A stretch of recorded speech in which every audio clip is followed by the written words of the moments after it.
Sorry I'm a little bit late. I forgot that I had an appointment today.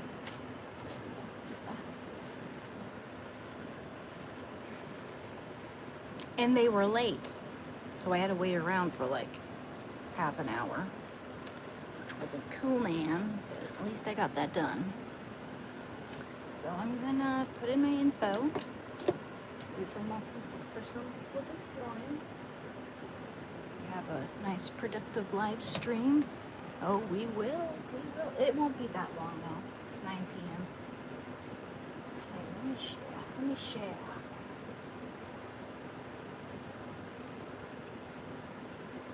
Hi. Oops. Share my info here.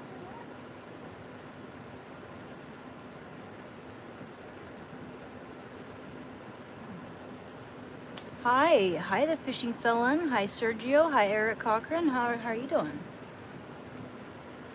Well, let me put you guys over here for a moment. I'm gonna share the same old information as I usually do. Just for what it's worth. By the way, I started playing a new game. I'm playing Tomb Raider, The Rise of the Tomb Raider. I think that's the one. I think it came out in 2015. And it's so good.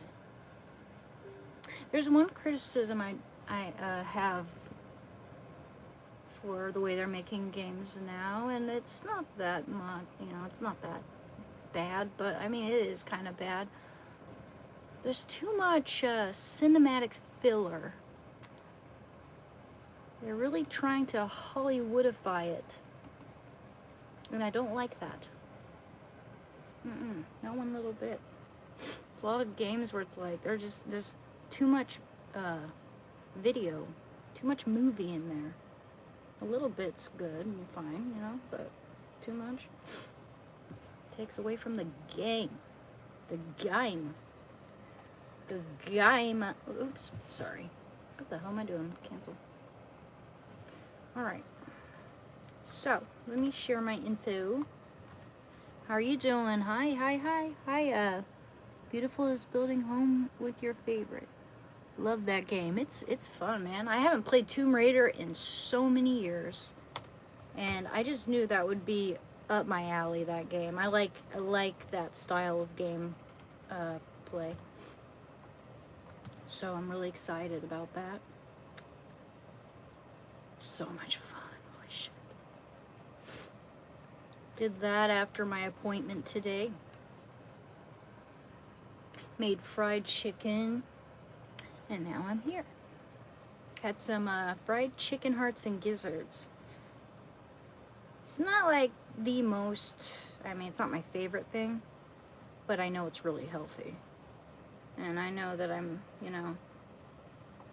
a little attached to my cream of wheat. And that's probably not a good thing. I'm going to end up being nutritionally deprived. I'm going to be deprived of my iron and B vitamins and other nutrients.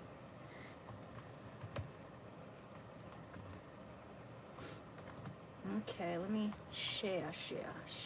Shando the Dow. Shando had his suppers. That was a pretty busy day. I wish there were more hours in the day for me to get things done. I had a whole list of things to do here. I didn't even finish half of it. And part of it was because my provider was late for the Zoom meeting. She was like 30 minutes late, man. Anyhow, I didn't get as much done as I would like. We'll try tomorrow. That's why we're here kind of late this time. Oh my goodness, thank you very much, Caden. What's up, Sarah Connor? How are you doing? I'm doing good, thank you. I take that as a big compliment. I think she's cool looking. Some people might not think she's conventionally attractive, but I think she's gorgeous, and I think that she's interesting looking. I feel like if I were a straight dude, she'd be my type. Actually, if I were a straight dude, Natasha Richardson would be my type. That was Liam Neeson's wife, and she hit her head well, skiing. She fell on the ice, hit her head on it, and she got up. She was like, "I'm fine, everyone." Like an hour or two later, she's complaining of headaches. She's airlifted to a hospital, and one minute she's saying she's fine, next minute she's a vegetable. And Liam Neeson hasn't married ever since. He truly loved that woman. He really did, which is rare in that in that scene. Let's see. Discord.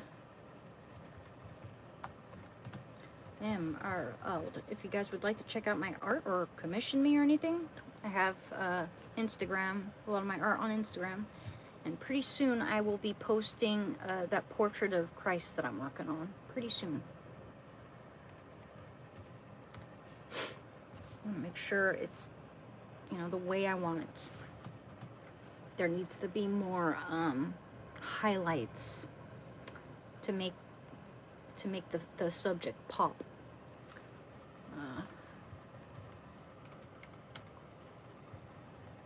The reason for why oil painting brushes are long as opposed to watercolor brushes? They have a short handle. Oil painting brushes have a long handle because you're supposed to be able to stand back from your easel while you're painting. You want to stand back and paint like that sometimes, and then come a little closer, step back. I mean, that's how you have Monet's water lilies, where you if you get up really close to it, it just looks like blobs. Looks like an abstract piece. I think it looks really cool. But if you step back, you see a whole water lily garden, man. It's so cool. That's what I love about oil painting. I love that effect. Let's see, Instagram, Anna, ANNA, Katrina. Uh-oh, I got Katrina, Katrina, .art.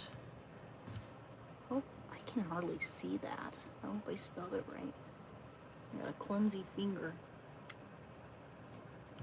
You know what? I'll share my X too. I'll share X too. I don't use X very much, but for whatever it's worth, I'll share that. It's at Anne, ANNE, OQO. If you guys, I can try away if that doesn't work. But yeah, there we go. Thank you for the likes, guys. Oops. There we go. Pin it. Pin it.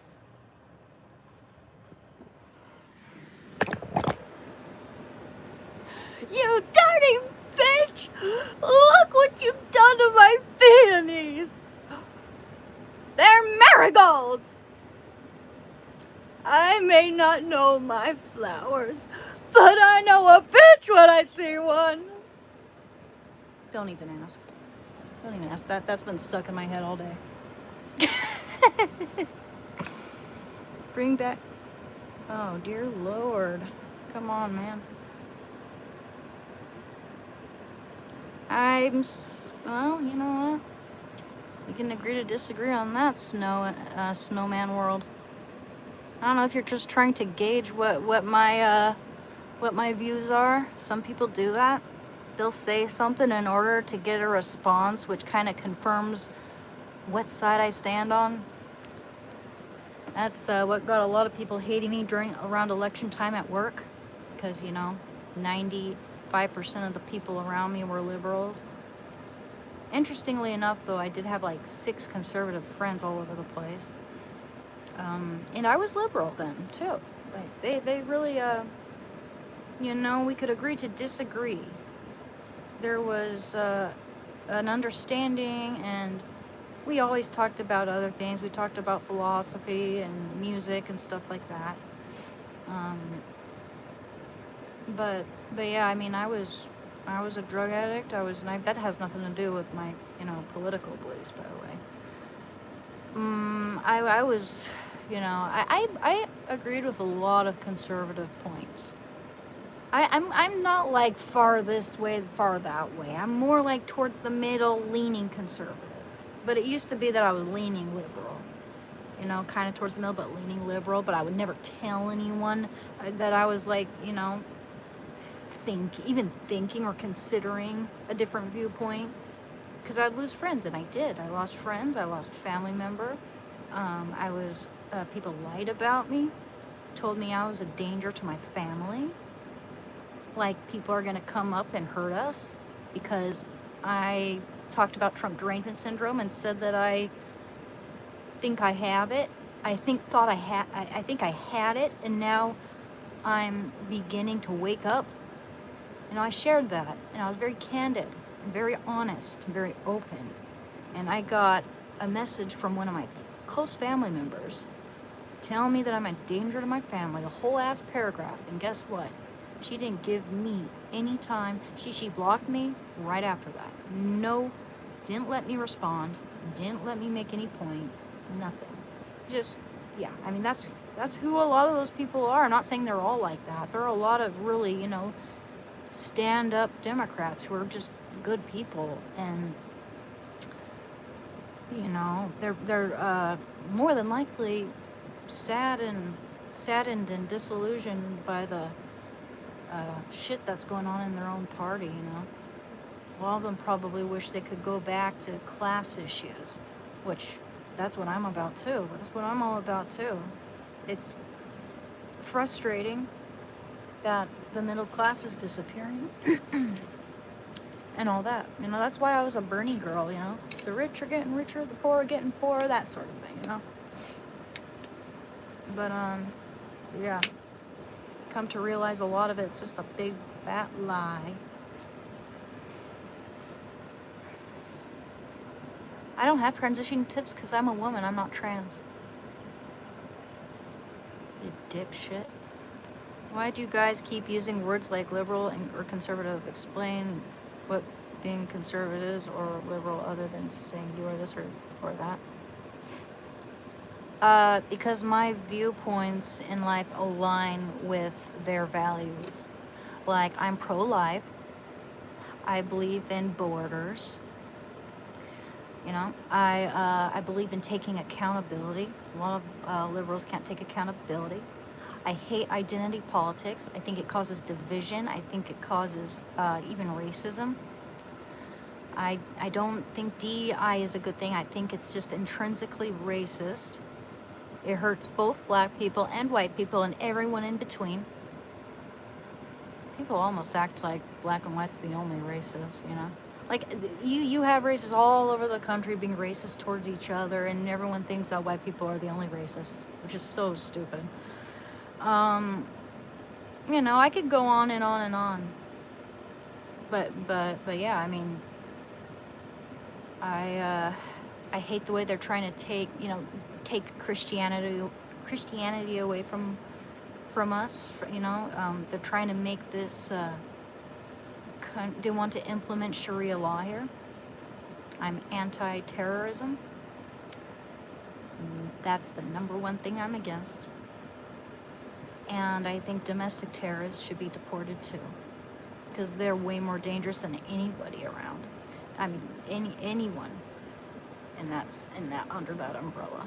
They're more dangerous than illegal immigrants committing crimes, I think. I mean, just to America in general, in the long term. They're going to try to enforce policies that will benefit, like, policies built on lies. No, conservatives aren't racist. I don't know. You know what? Maybe you haven't read your history books, but actually the Democrats were the ones who wanted slavery back in the day. And conservatives aren't racist. We're just common sense. We're just common sense. You guys call us racists. You bellow that all the time. You're constantly calling us racist when we're not. Because you think it's going to work. Like, you think that everyone's going to think that we're bad people if you say that. And it'll just, you know, you think that's going to reinforce your agenda. your dogma. And more people are waking up and realizing that actually the left is pretty racist. Very much so. I mean, I wish I could, I've seen it in a lot of, like, there are a lot of examples, and I watch podcasts, I watch Nick Shirley, I watch Asmongold, and, you know, some of the people at these protests, they're even racist towards black people without even realizing. A good example is kind of like the way Kamala Harris said that she's going to make sure that black men, specifically black men, didn't mention any other group, black men will get free weed if she gets elected. Now, don't tell me that doesn't sound racist. The whole thing with Carmelo Anthony is pretty damn racist. Yeah, I mean, you guys are fucking racist. Sorry to say. We're not, actually. Or, you know, I'm sure there are, of course, there are some racist conservatives. And again, I'm not like far conservative. I'm just like leaning conservative. But, yeah, whatever.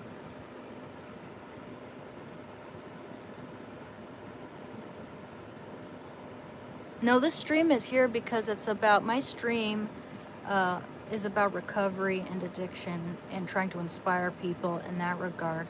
There are sometimes I don't talk about politics at all. It's kind of up to you guys sometimes because I'm responding to you. I didn't bring it up. You see, now you're just spewing out garbage that's not even true. Again, that's what you guys do. That's all you guys do. I'll make a few points. I don't insult anybody. I just say it like it is. I'm telling the truth.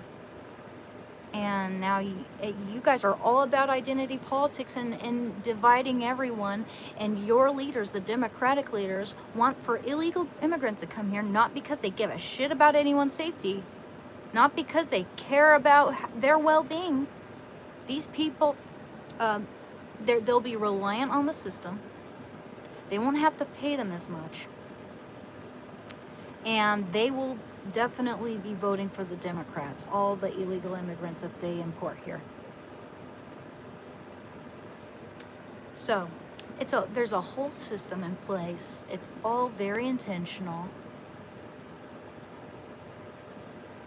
But anyway, I'm sure you're just going, that guy, nah, I can't hear you, because that's what you guys are. You're like the pigeon. You literally are. You project all the time. You're like the pigeon on the chessboard. You shit all over it, act like you won, and fly off.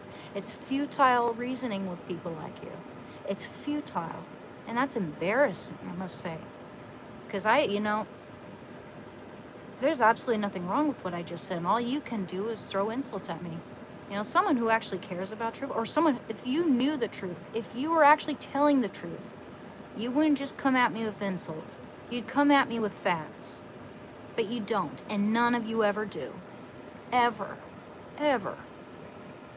And that's one reason why I started, thinking more for myself and, like, are the conservatives, is Trump really that bad? Like, why does everyone hate him so much? Ooh, big, fat, mean, orange man. Oh my gosh, how scary. Meanwhile, you don't give a single flying fuck about what Bill Clinton, Hillary Clinton, Dick Cheney, and a lot of other people have done. Regardless of whether they're Republican or Democrat, all you guys care about is bringing down Trump. That's what your whole party is now. It's just bringing down Trump. You don't give a flying fuck about anything else. Not one little bit. Oh, and I'm against transitioning children. And men getting to decide that they're women once they get to prison upon putting a wig. Like putting a wig on like it's like a Party City wig or whatever. And deciding, I'm a woman, let me transfer to a female prison. You guys, you don't even question that. You think the world is just all sunshine and roses, and that some people, some men, won't take advantage of this cultural shift, that they won't try to get away with getting into women's spaces? You really think they won't? And then I hate it when they say, like, oh, trans people have always existed. Like, I don't know that. Trans kids have always existed. Like, I don't know that. Do you know, like, the rate of children detransitioning?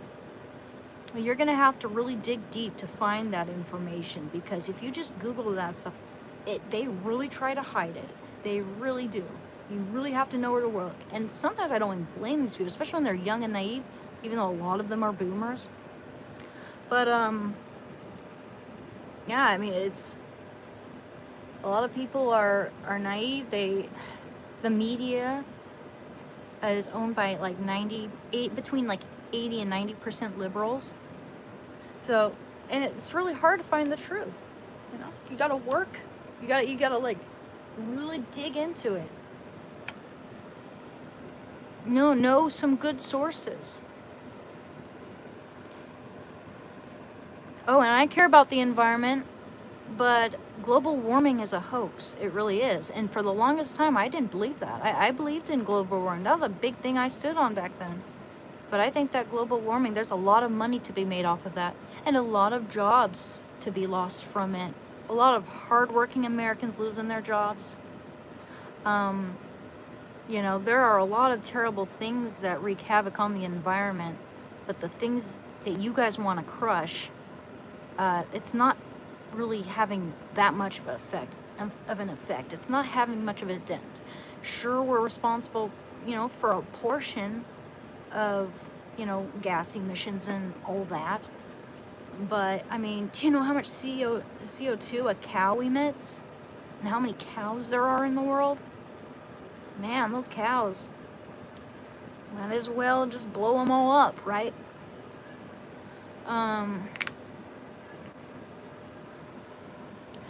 We care about stopping racism. You guys, oh my gosh. You guys are the racists, okay? Sorry to burst your bubble, but not all Democrats, okay? You know, at least I'm fair. I don't go around like you saying, like, oh, all the people on the side I disagree with are racist. You know, it's so pathetic the way you guys use that. You weaponize that word. You exploit it. You know? No one believes you anymore. No one thinks that, like, for instance, that I'm racist. No one thinks that, Asmongold, well, some people think that he is, but, like, you know, he isn't. You know, people think that, oh, you're conservative, that means you're racist. That's so fucking dumb. The policies you guys are trying to enforce are very racist, and they're creating division. They're creating segregation. Like, what the fuck? It's laughable. It's absolutely laughable. You guys just project. You project all the fucking time. That's all you do. Making the world more peaceful, something the right doesn't care about. Oh my gosh, you guys create peace. What about Charlie Kirk? What about you dancing on his grave? What about you guys losing your shit when Trump got elected and you still can't accept it, and you're going around protesting ICE and creating violence? Thank God for police body cameras. Thank God we have police body cameras, because this is the sort of thing you guys would get away with. All these lies, all the deceit, all that trying to throw us under the bus, just plain slander us and lie about us and get us in trouble for shit we didn't do, shit we don't think. You're fucking pathetic. Absolutely pathetic. And I'm so sick of it, man. It's fatigue. It's fatiguing. It is, yeah. Gross. Absolutely gross.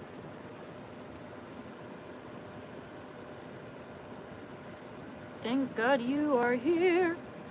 Well, thank you. Got some triggered people. Triggered. Drama.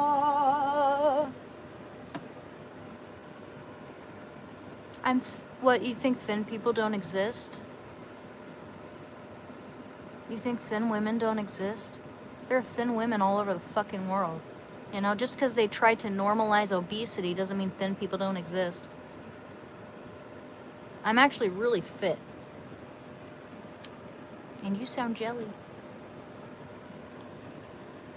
Yeah, there are a fucking ton of thin women. You should go to somewhere like Japan, or you know, a lot of places in Europe have tons of thin women who, you know, it's the fact that we're so sedentary and people eat crap.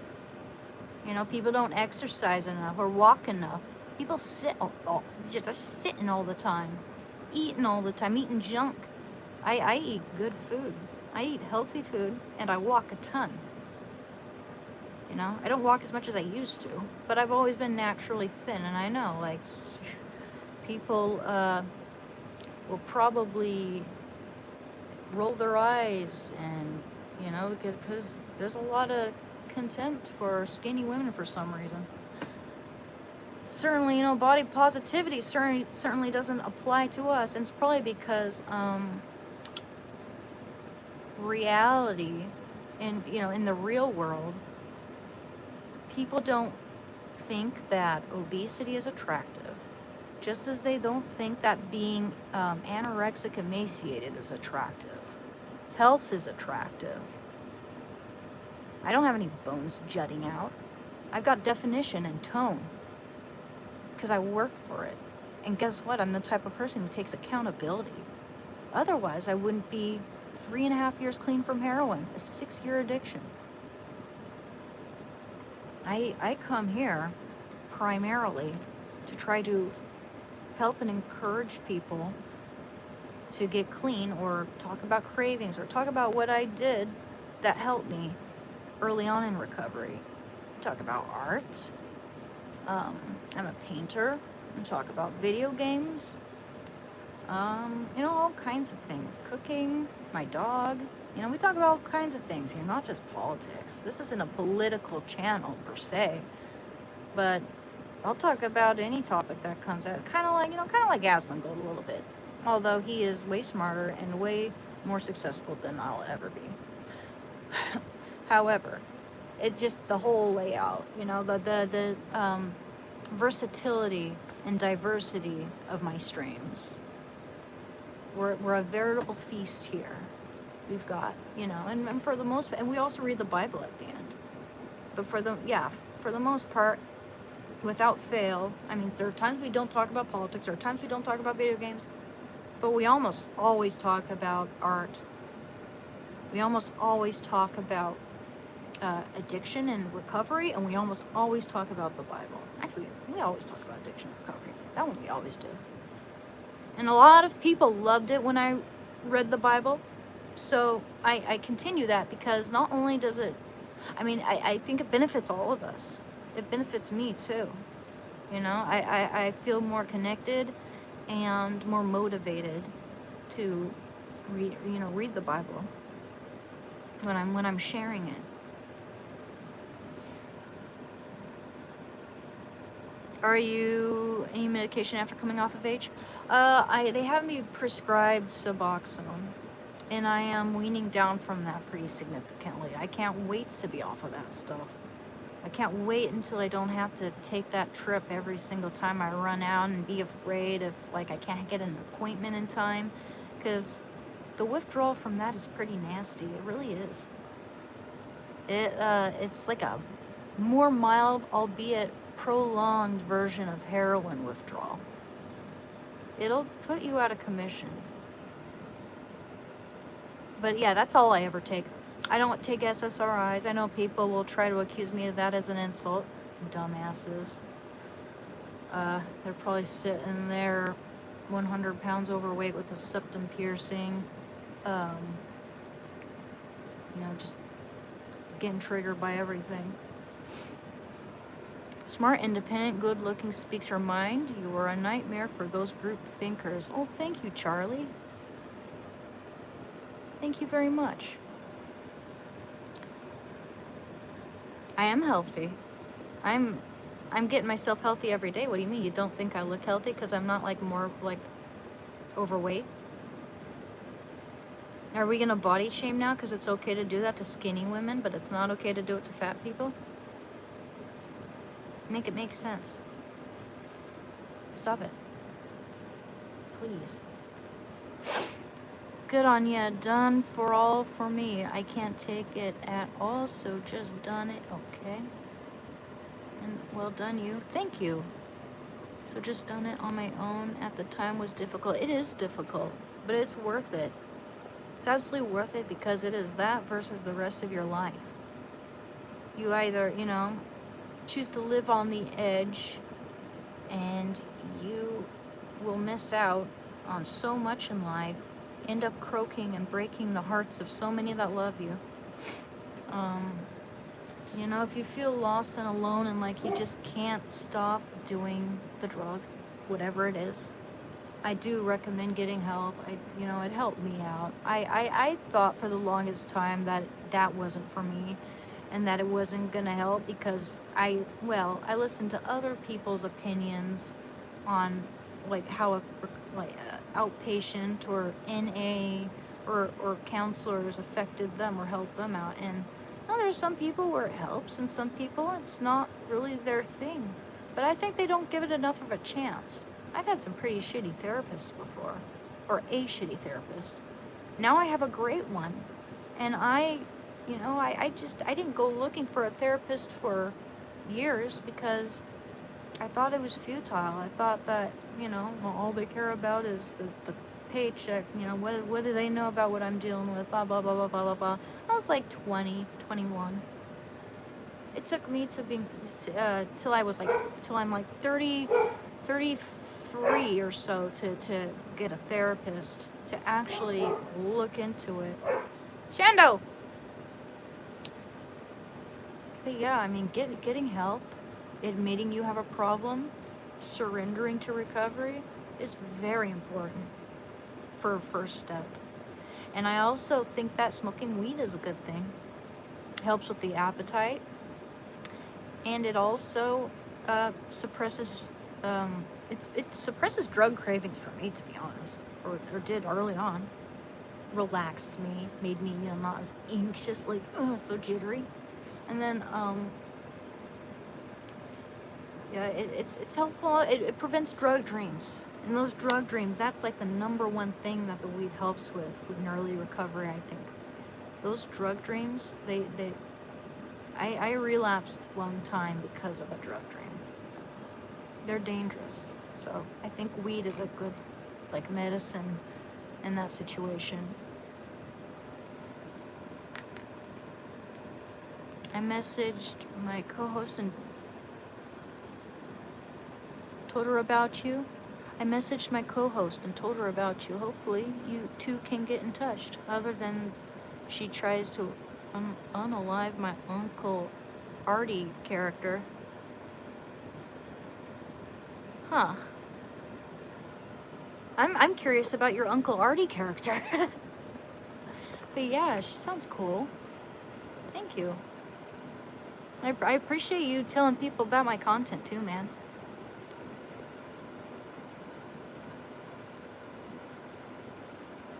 Yeah, I mean, the thing about weed is, though, you can't really... I mean, you can be a little addicted to it. But it's not like... I don't know if people really get withdrawal. I don't get withdrawal from quitting weed. I just get really anxious. It's more of a mental thing, you know. It's painful in the emotional, like, mental sense. Let me look this up.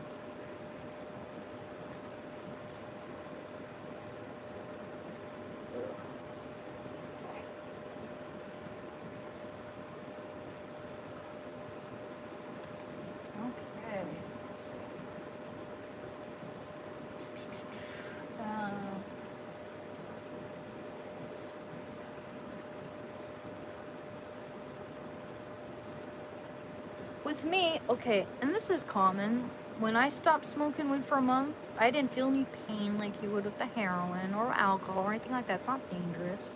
It's not bad, in fact. Not that bad. It's annoying. But, the main thing with me is that I get insomnia. And the insomnia, I can be up for like 3 days and nights straight if I quit weed all of a sudden. Like barely any sleep, if any. You know, it's like a half sleep, and then I wake up and I'm up all night and half sleep. You know, it's so annoying. Mm.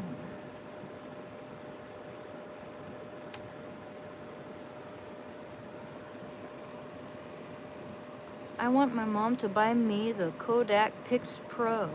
Ooh, that sounds good. It's a digital camera. Nice. It can take photos and record videos. It's a big camera. It looks like a professional camera. They have it at Walmart. Yeah, look that up. That sounds nice. Thank you very much, Unclearty. Unclearties. Bar and Grill. Oh, Uncle Artie's Bar and Grill. I'm trying to read it all as one word there. Okay, nice. Thank you. I shot heroin for about 7 years. I shot the old school OC 80s and Perk 30s. Well, I hope you're doing well now, man. I mean, as you're speaking in the past tense, I would assume that you're clean and, you know, living a better life now. Proud of you, man. I'm proud of all you guys, you know, all the people working hard in their recovery and, you know, fighting against the cravings and staying strong. You know, we're all different. We all handle it differently. We all have different cravings and, you know, it's just, some people really, really have a hard time with it more than other people. I for some reason, I'm not craving it at all. At all. I only craved it one time over the course of this past, like, 3.5 years. And that was when I was afraid my mom was gonna die. Which, you know, she's gonna die. So is my dad. So are a lot of people I love. I have to be emotionally prepared and find another means to seek comfort and a sense of grounding, you know? Maybe, you know, just talking to someone, maybe finding someone to talk to, a good, you know, someone who's not gonna try to suggest anything bad. My dog. Oh man, my dog. I need my dog. I absolutely need that dog. I love him. He's my baby. The title of this live stream came at just the right time. I'd say perfect. Nice. Hey Homer Fumado. Snowman. Oh, ooh, snowman. Snowman? Who's snowman? Okay. Oh, brother. Yeah, I'm trying to avoid reading this bullshit, man. It's always lies. Lies upon lies upon lies. Let me see what he actually said, though. I mean, I'm just getting tired of it, man. I don't want to spend this whole stream arguing with these people. It's futile. It's futile. And if you say I don't want to argue with you, they'll be like, oh, that's because you don't know what you're talking about. That's because you have no points to make. Oh, that's because you know I'm right. Oh, you have nothing to say. Figures. No, maybe it's because you're insufferable. And it's futile. And you're like a damn pigeon on a chessboard. It's absolutely futile trying to argue with people like you. Absolutely. Like, if I were to show you evidence, if I were to actually show you hard evidence, you would not believe me still. You'd keep on hating on Trump. You know, I think you guys hate Trump more than anything. I think you hate him more than Stalin. I think you hate him more than Hitler. I think you hate him more than Mao. I think you hate him more than all the evil dictators that have ever existed. I think, fucking A. Yeah. And, wow, there sure is a lot of anti-Semitism on your side.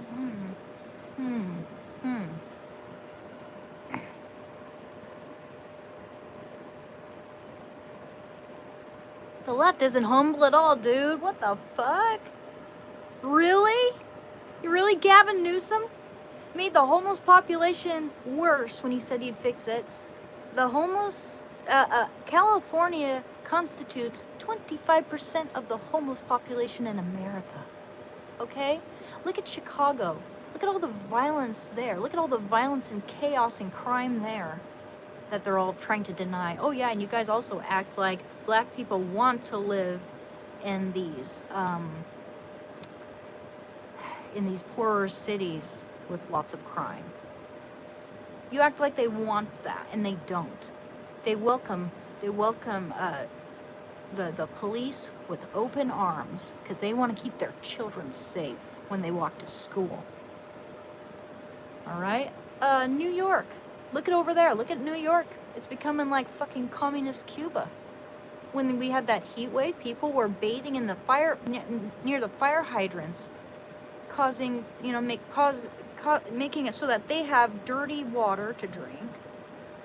And it's just becoming a place of filth. And Mamdani completely, I'll say allegedly for YouTube, but I know it's true, he supports terrorists. I mean, didn't he interview Hassan?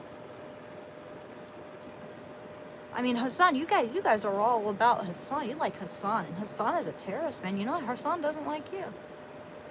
He doesn't try to advocate for any of the other democratic values. He doesn't care about abortion, and I'm pro-life, by the way. But he doesn't advocate for that. He doesn't advocate for climate change. He doesn't advocate for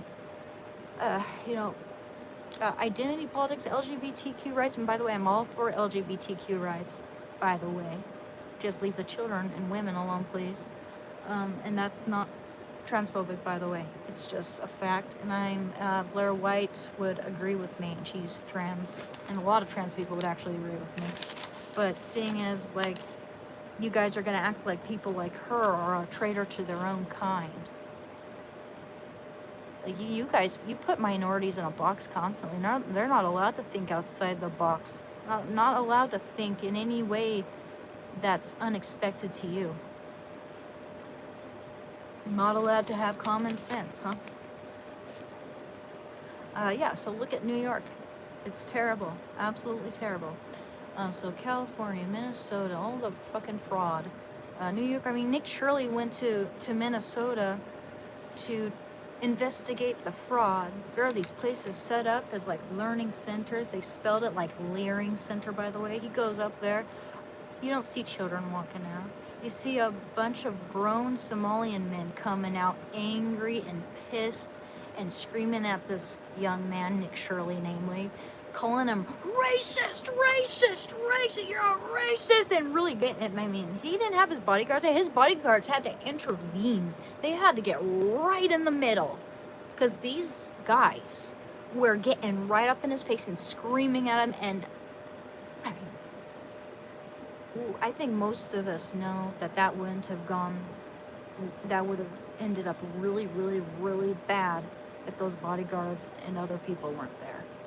I don't think Nick Shirley would be around anymore. But they go screaming like, you're racist, and he's like, no, I'm not racist. This is not a race issue. That's all we're trying to tell you. This is not a race issue. This is a fraud issue. This is a fucking fraud issue and a crime issue. You know? I think most Republicans are all about diversity, especially young Republicans. There are an awful lot of young Republicans, and they're not the same as the Republicans of 20 years ago, you know? They're more like kind of like 90s Democrats in a way, but with conservative values. And they just, racism. Nick Shirley's like, no, this is not about race. This is about the fraud. I want to ask you about the fraud. They won't let him get a single word out. That's like you guys in a way. That's like the far left. And not all Democrats are like that, but the far left is like that. And they don't let you talk. It's futile. They just regurgitate whatever bullshit and project that onto you. What's in my shoulder? Nothing? What do you mean?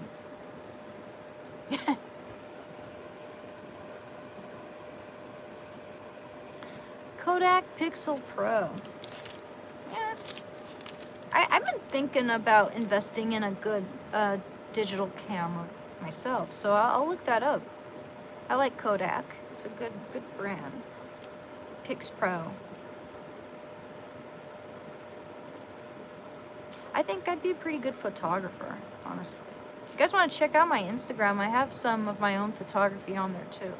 photography, art, oil and watercolor paintings. AZ255. Nice. That's cool. Well, I hope you get it, man.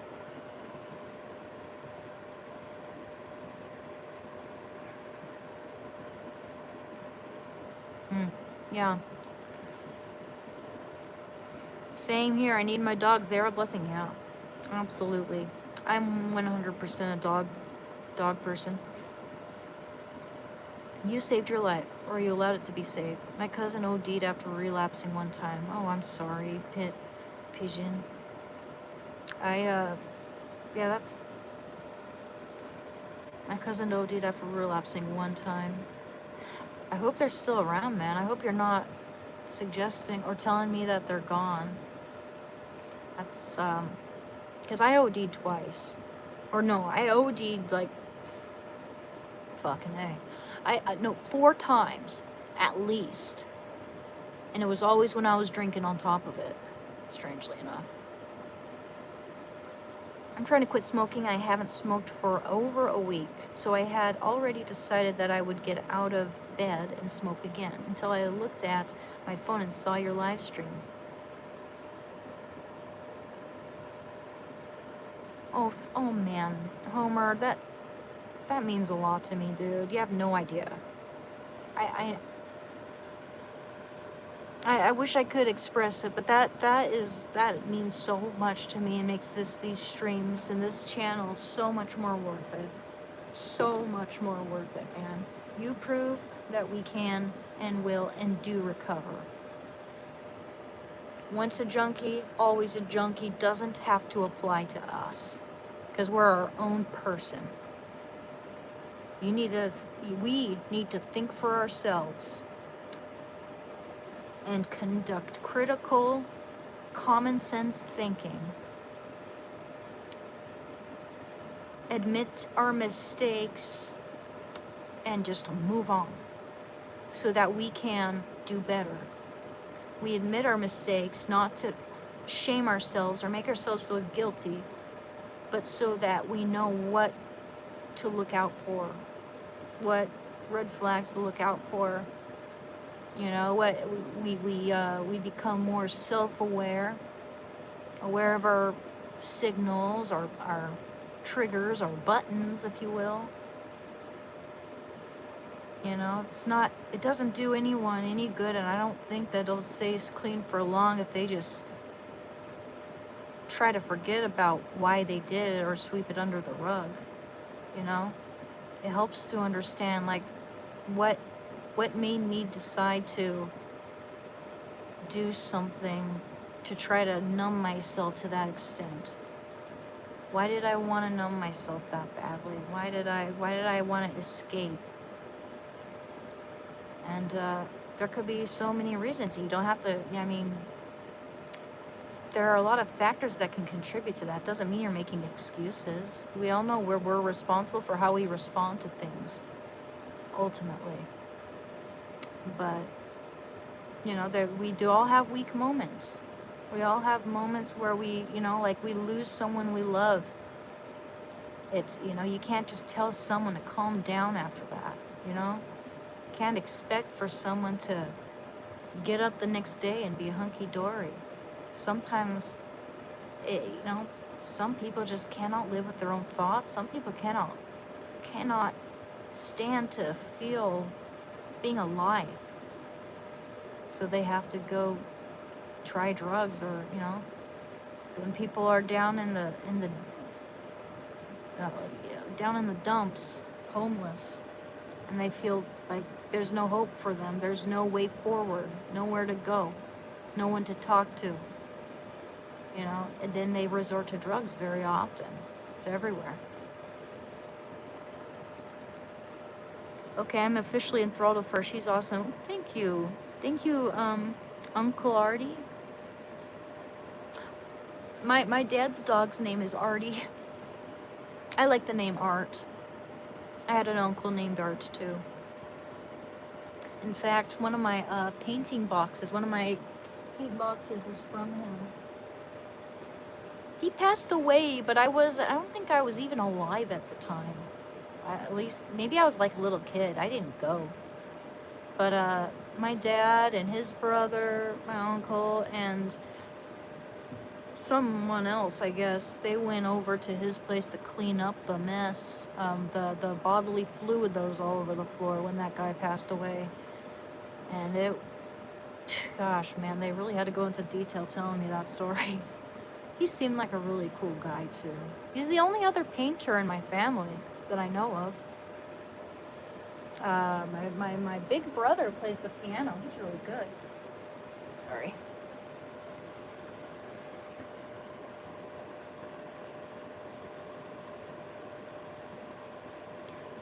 Snow doesn't know how to gauge or engage women while they speak. Well, they certainly do not, and they're completely wrong about everything. Yep, well, yeah, I'd rather work with Israel. I'd rather stand with Israel. But honestly, I would rather that we just stay away from all the conflicts that's never going to be resolved in certain countries. You know, there are certain countries where it's death to America, death to their own people, and they don't give a flying fuck. We try negotiating with them, it's futile, and it's just gonna waste time. It's not doing us any good, really. You just can't negotiate with those people. You just, the way they treat women, the way they treat their own citizens, the way they talk about death to America all the time is sickening. And the people who come here, live here, come over here and get into our politics, trying to make sure that we're not working with Israel anymore. They want for us to work for them rather than for Israel. That's why they get into our politics, and they're trying to replace our American culture with theirs, is basically what it is. Exactly what it is. That chin dimple ain't humble. Well, I mean, it's a birth defect, to be honest.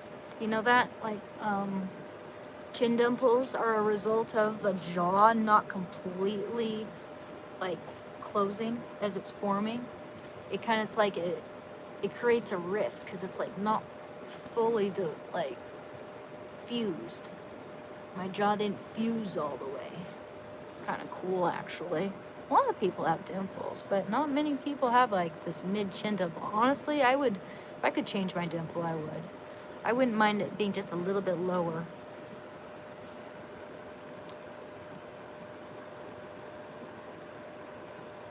Oopsie, sorry.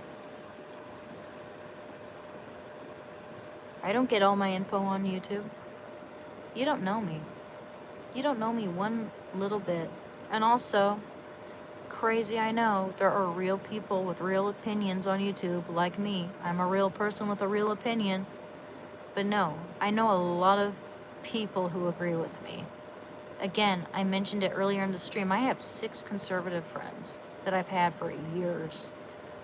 2 of them I actually don't talk to, I'll be honest, but that's because I stopped working at that cafe and I don't see them as often anymore. Kind of, that's just life, you know? You go to college, you meet a bunch of people, you get to know them, you become friends, then you stop going to school, you graduate, and most of those people, if not all of them, you're not gonna talk to them on a regular basis again. Now they have their own jobs, or they've moved, or whatever, or they hate you because you voted for Trump. Who knows?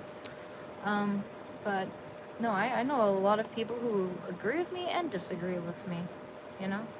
I really value and respect people who disagree with me, but are actually respectful and don't just call me names. Don't just spew lies and hate and projection. The projection is real.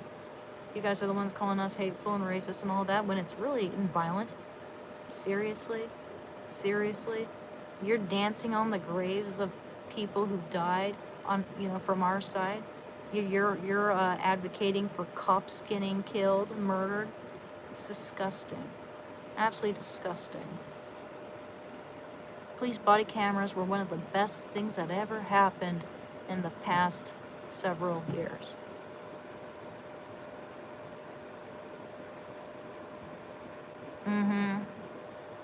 I like how Mama Dummy, yep, Mom Dummy, want to arrest Netanyahu, considering he has diplomatic immunity when he's here. I know, right? How tall am I? I'm 5'7".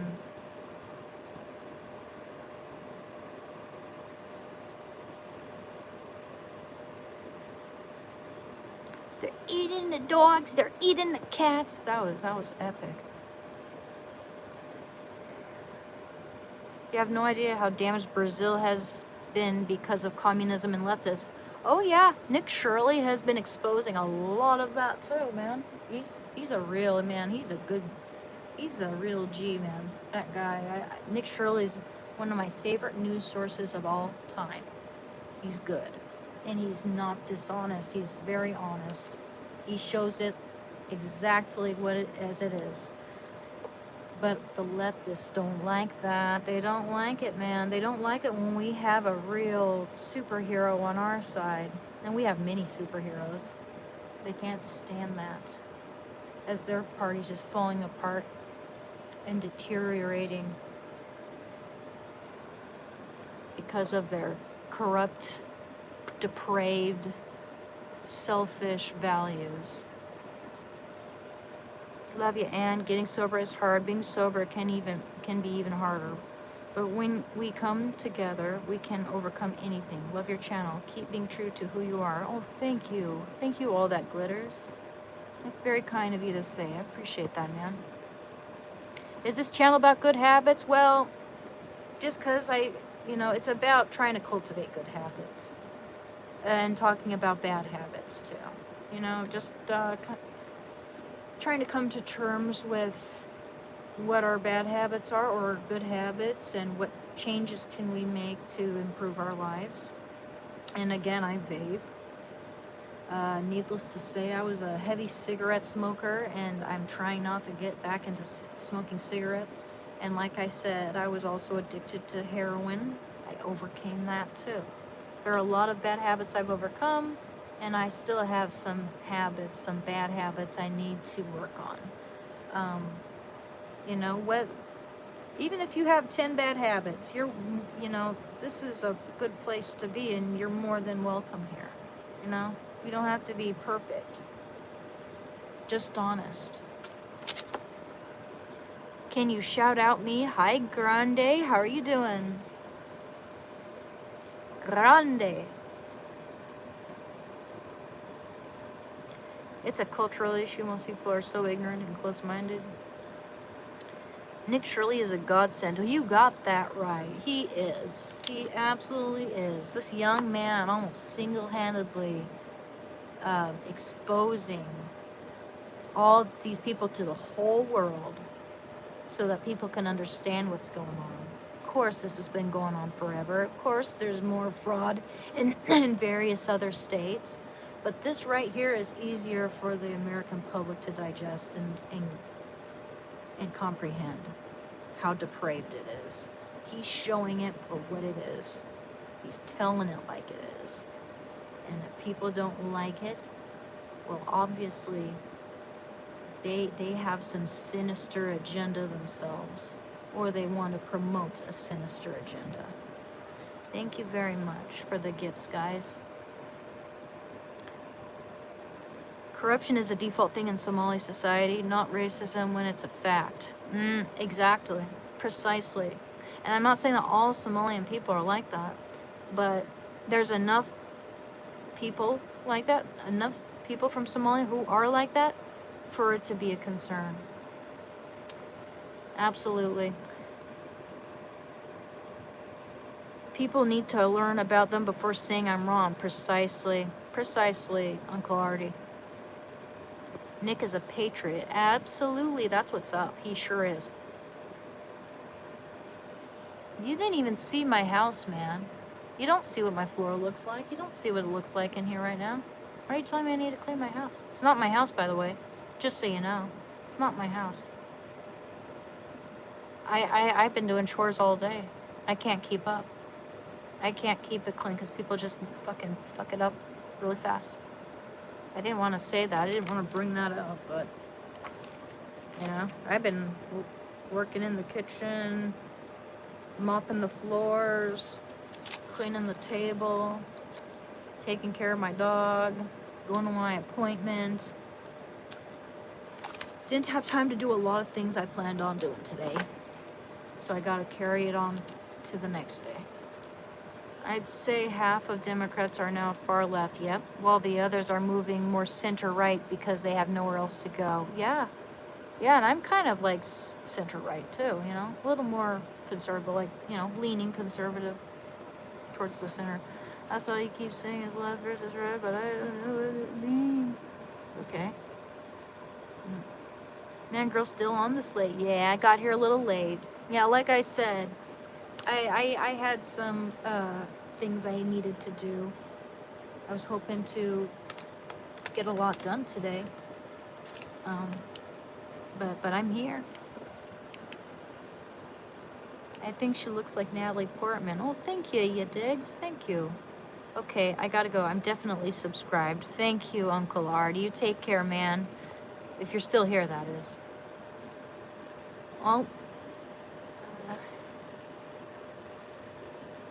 You keep being you. I hope you're around more. Oh, I will be. Absolutely.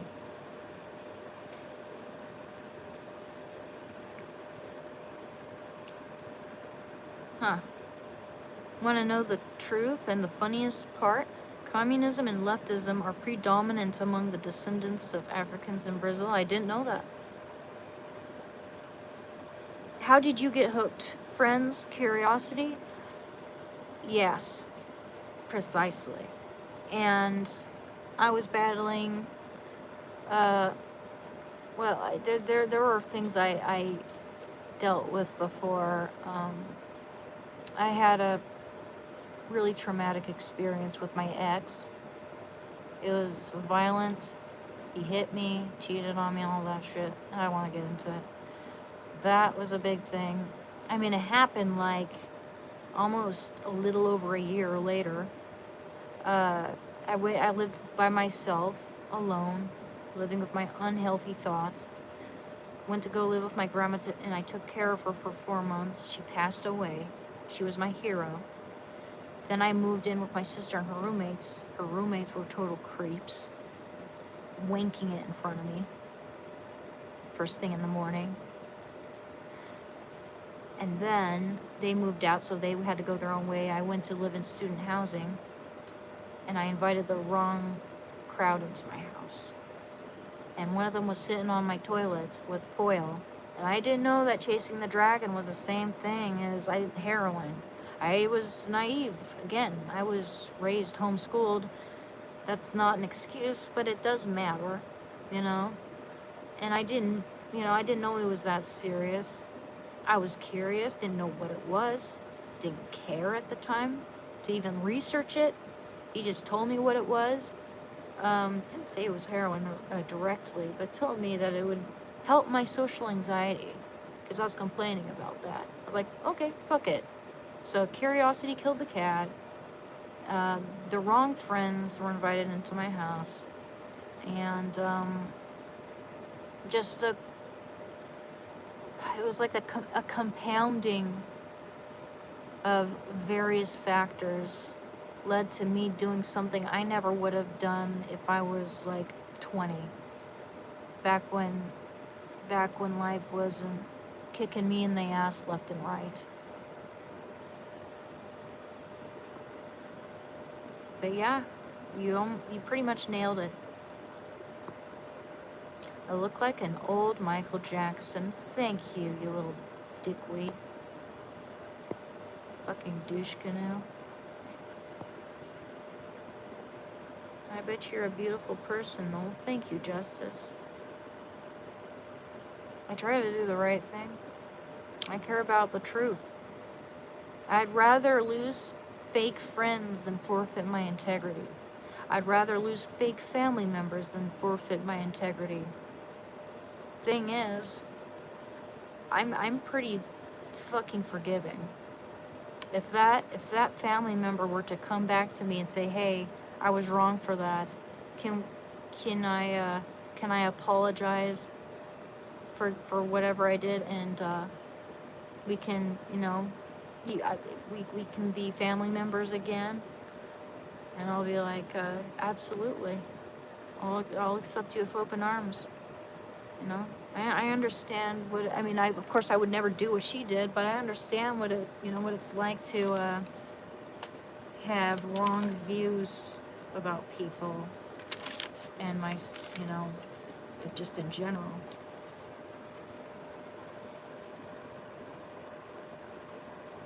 If not, then I won't subscribe. Well, dude, I'm behind here. I didn't see your message.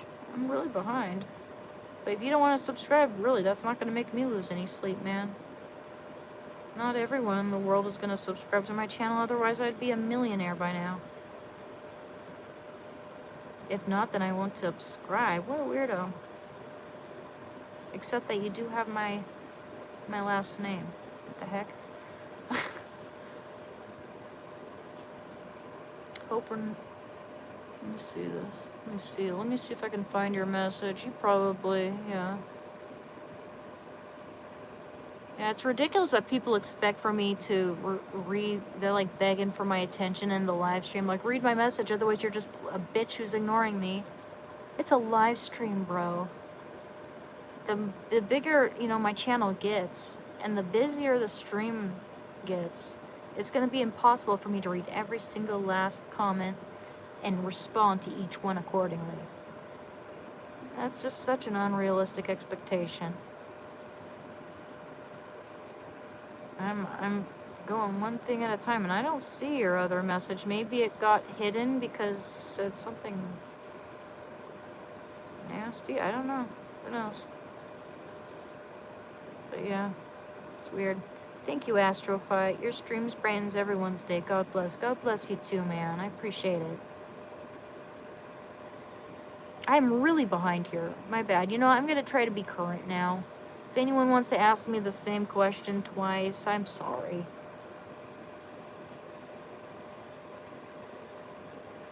Anyway. I'm not a good speed reader. That's the thing. I mean, I can kind of skim it, but I'm not going to be able to respond, And also, when there's just so much garbage, so many trolls kind of just infesting the live stream, it makes it way harder to speed read and kind of try to avoid them because they're a waste of my time.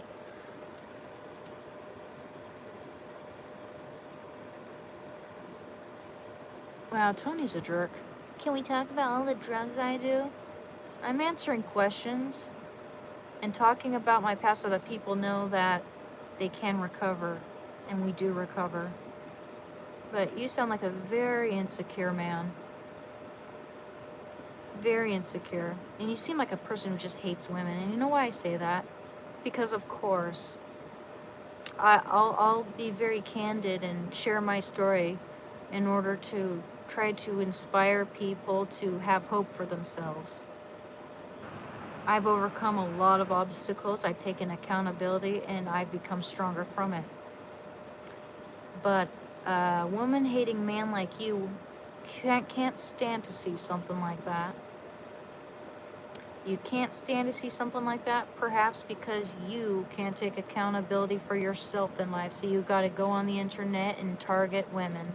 And also, how typical that you would think that I'm showing off.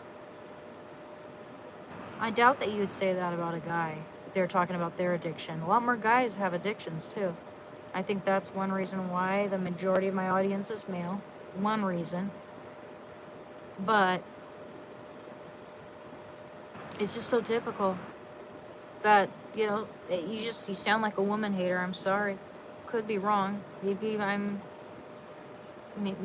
interpreting it wrong, but you do. You sound like a woman hater right there. Assuming that, oh, guys, look at all the drugs I do. Oh, I'm so glamorous and cool. Bitch. Tony, why do you do drugs? I hope you stop. Yeah, I hope he stops. No, I think he's talking about, he's kind of being sarcastic about me talking about what I did. If I'm wrong, I apologize. But, it's happened before. Hey, swag like a Pinot. Well, thank you, Raymond. We do recover, although it may sometimes seem impossible. Thank you. Absolutely. Are you a man? Seek help. What a douche canoe. I'm a woman. And yet we have another woman hater. Or no, not even that. An incel. Because, he probably doesn't have a woman in real life, so he has to go to random women on the internet and accuse them of being men. Because he knows he can't have a woman like me. More than likely. The more drugs I do, the better you look. Well, bye, Tony. You're not welcome here, by the way. Bye. You're not welcome here. John Aswell is not allowed here, so bye-bye, bitch.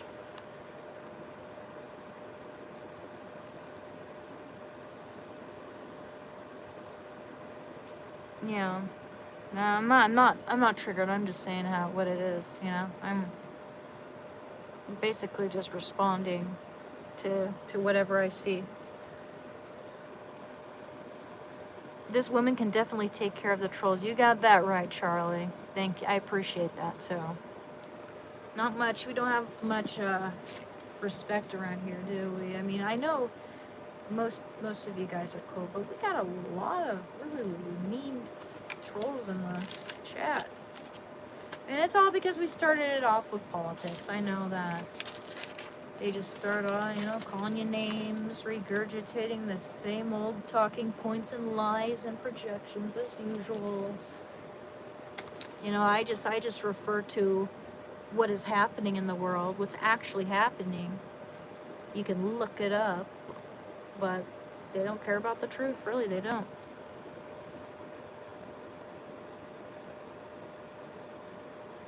Do you know who Chris Weeks is? I'm sorry if I repeat my questions. I have autism and ADHD. Dude, I appreciate that way more than you assuming that I'm intentionally ignoring you.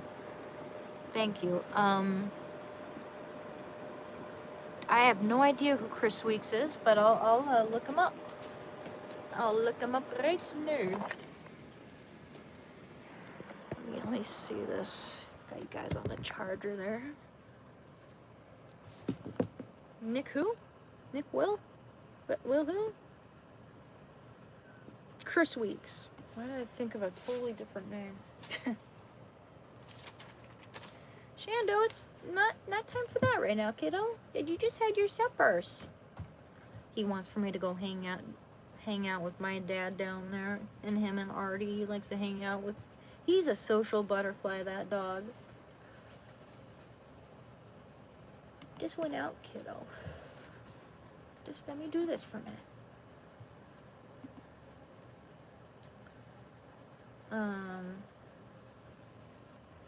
I'm just so bad at remembering names, sorry. Chris Weeks. I had a math teacher who had this condition where he could not remember names for the life of himself. He could not remember his wife's name. He couldn't remember his own wife's name because of this condition he had. I don't know, maybe he had a hard time remembering his own name, but I don't remember him saying that. I remember him having to, needing a reminder as to what his wife's name is, though. Which is just kind of interesting, He's also a very nice math teacher. A lot of my math teachers have been really nice people, I was never good at math. I wish. Oh, he's a jazz actor, musician. No, I've never heard of him, but I'll check out his music. Maybe I'll recognize it. Ooh, he's handsome, dude. No, he kind of looks like an older Nick Shirley. He kind of looks like an older Nick Shirley, like a Nick Shirley at my age. 35 would be my guess.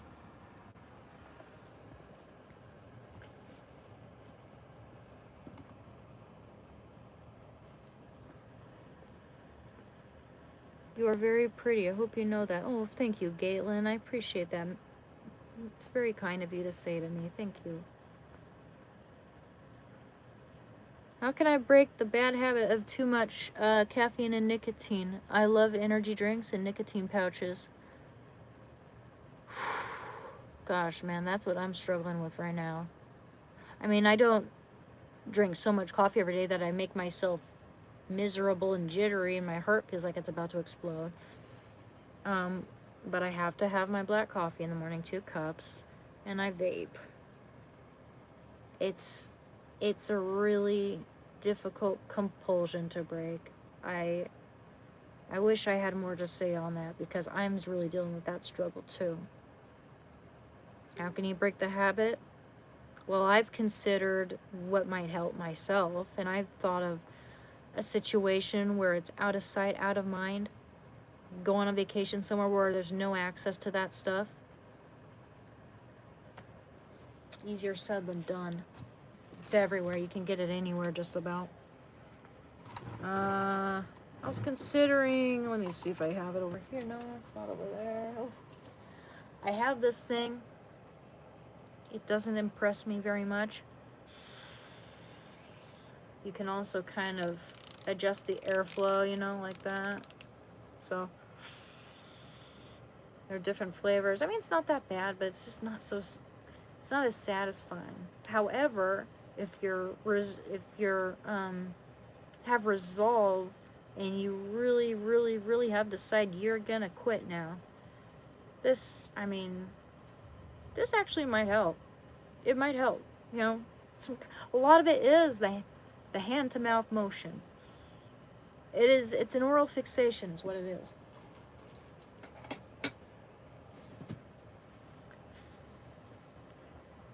I know. Damn, you got better shoulders than me. Aw, thank you. The G bloke, I don't know about that. But thank you. Can somebody please delete me from the stream? Why? I could delete you, but why do you want me to delete you? Why can't you just leave? You just told me I was pretty and now you want to leave? You're very pretty, hope you know that? What the heck? That's a bit of a little bipolar here, man. What the heck? If you don't want to be here, you can just go, man. I don't want to delete you because you were nice. Ban me? Why do you want me to ban you? It's weird. Okay, if you're gonna spam me, I'll definitely ban you. Okay, I'll ban you. Bye-bye. Jeez Louise, what the hell? Tells me I'm pretty and then wants me to spams me with please ban me?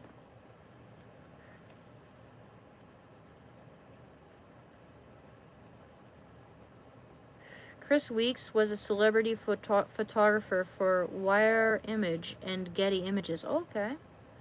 He has taken photos of celebrities at red carpet events. Oh, kind of like Annie Leibovitz? What was her name? Leibovitz? What was her name? Annie. I know her first name's Annie. She takes really good photos of celebrities, musicians. She's one of the best. Andy Warhol also did that. Yeah, I've never heard of him, but I'm sure I've seen his work. He stopped working for Getty in 2017. He also does street photography. He looked really young in that photo. He must have been like late teens when he first got his job, maybe even younger. Shit. Annie Leibovitz? I can't be butchering her name. Let me see. She probably has Trump derangement syndrome because I've never seen a portrait of Trump, but I see portraits of all the other presidents. But, you know, all these is. Leibovitz. Okay. She is... Yeah, she does some pretty good photos. She's a good-looking old woman. I hope I look that good when I'm that old. Defined features. Then she'll look cool. I hope I look that good when I'm that old. You know, I just think that's beautiful. She has so much character in her features, and albeit I doubt that at that age I could ever grow my hair out that long. I can't even grow my hair out that long now. Actually, it'd probably take like 10 years for it to grow out that long. No joke. My hair grows out so slowly, and it grows out so wispy, you know? I'm lucky I can pull off short hair. She's 76. She looks good. That's probably an old photo though. She did that iconic photo of John Lennon naked on Yoko Ono. Like, you know, like that, you know, that one with Yoko Ono, she's like this. Sorry, I almost fell. And John Lennon's like climbing her like a tree, and he's butt naked, but Yoko's completely dressed in black. That was the last photo taken of John Lennon. He had just left that studio, that photo shoot, before he was assassinated. That was like one of the last things he ever did. Let's see, I'll show it to you.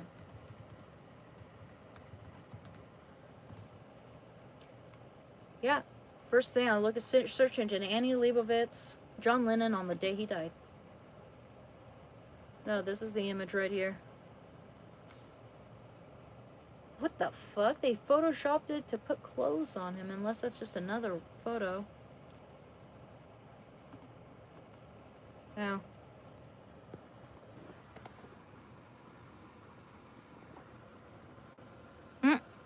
Never seen that photo of John Lennon. Man, he was really skinny then, too. Someone told me he actually had the constitution of an 85-year-old man when they did his autopsy. He was, and there's like, allegedly, he was also bulimic, had an eating disorder because people called him the fat beetle all the time. When he wasn't even fat, man. Just had baby fat. He was a kid. Thank you very much. Thank you for the floating heart, Jay.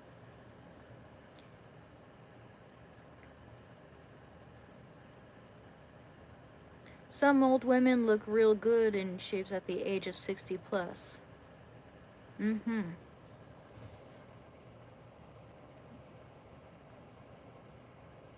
Yeah, she has a good facial structure. Wow, look how skinny he is right here, man.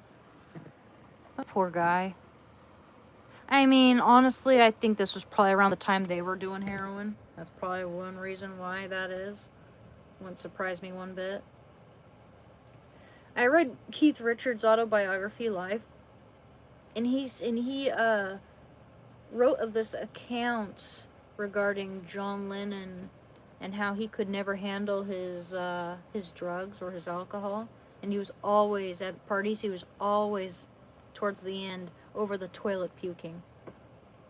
Isn't that funny? No, it's not. Maybe this one's the one. Let me see. Aw, that's a sweet photo of them. I don't like Yoko, but John Lennon loved her, you know? He really did. It's sad.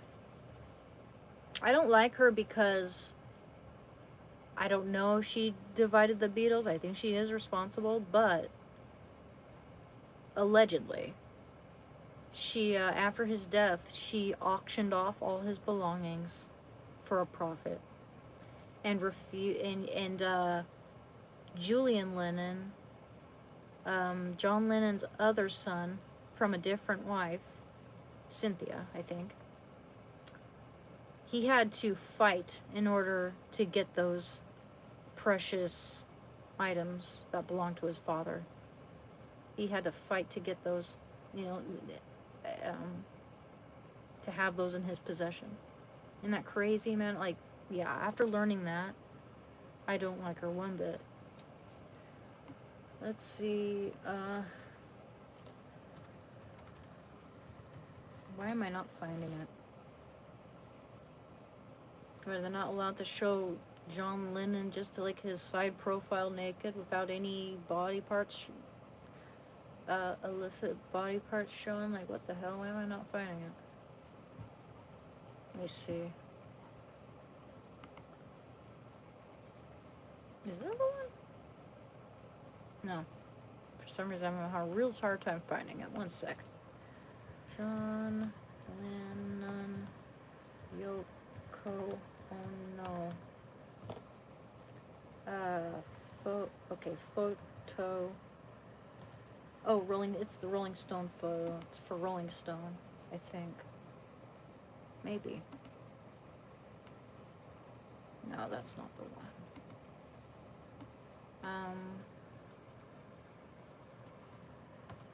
Photo before death?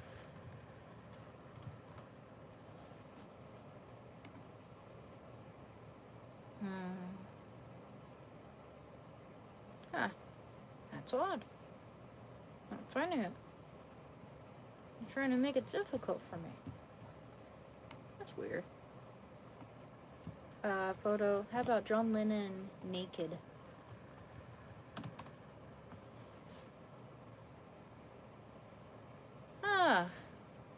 I'm not finding it. That's so strange. I wonder if it's because they're not allowed to show even that. It's so tame. It is such a tame photo that, like, even if I were to show it on YouTube, I wouldn't even get censored for it. It's so tame. Let me see.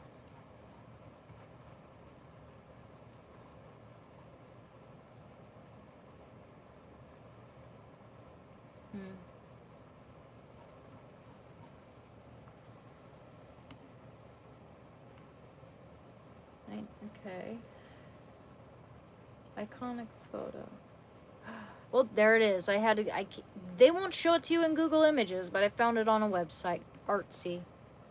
It's a good website. Oh, okay, go away. I'll accept the cookies. I'll be able to show you guys the whole photo. Yeah, he's just like climbing all over her. Look at that. He naked! Okay, you guys didn't need to see that. But that was the last photo taken before he was assassinated, apparently. Let's see. Yeah, it was taken on December 8th, 1980, the very day he got assassinated. Yep, John Lennon and Yoko Ono, the Dakota, New York, December 8th, 1980. I wonder what time it was. But that was the last thing they did. On December 8, 1980, Annie Leibovitz took the most iconic photograph in rock and roll history. Shot for Rolling Stone. I guess I was right, the Rolling Stone. The picture features artist Yoko Ono. Now, she did do some pretty good performance art back in the day. There was that one piece she did where she'd be just, she'd just sit there silently, and she'd invite random strangers in the museum or gallery, I don't know where, to take this piece of scissors, there's just a pair of scissors, and snip off a piece of her clothing. Kind of like that Abramovic piece back in the 70s where she had all these items on the table, and she had, like, there's, just regular, the whole crowd of people standing around. She invited everybody to use these items however they wished on her. And there were, like, there were very harmless items. There was a gun, and it started off gentle with people, approaching her gently, and then people started to become more bold. It was like a social experiment. And it really said a lot about just group, like herd mentality, the way people will act in groups. And there was someone who actually he almost shot her. They stabbed her. They pricked her with the thorns. It was really bad, man. I could show you a photo of that. I don't like her, though. I don't like Abramovic because she's kind of satanic. I think allegedly she's involved with a lot of this Hollywood cultism. Wouldn't surprise me one bit.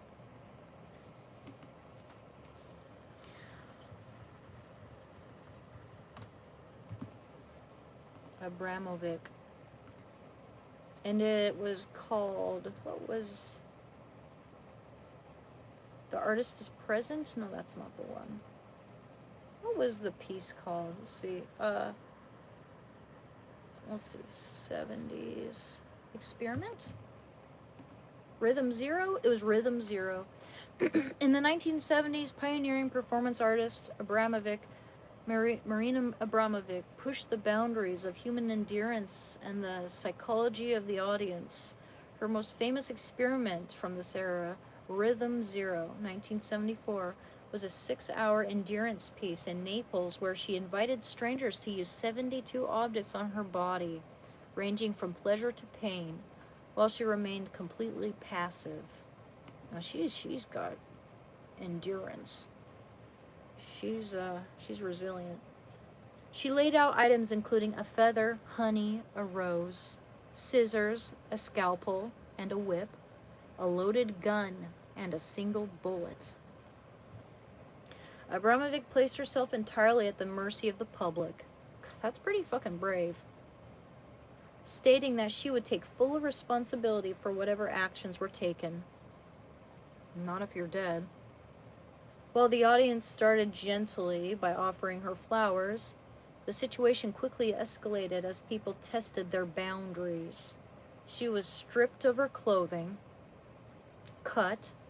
Eventually, a loaded gun was held to her head, with someone's finger on the trigger before the gallery intervened. She could have died right there, man.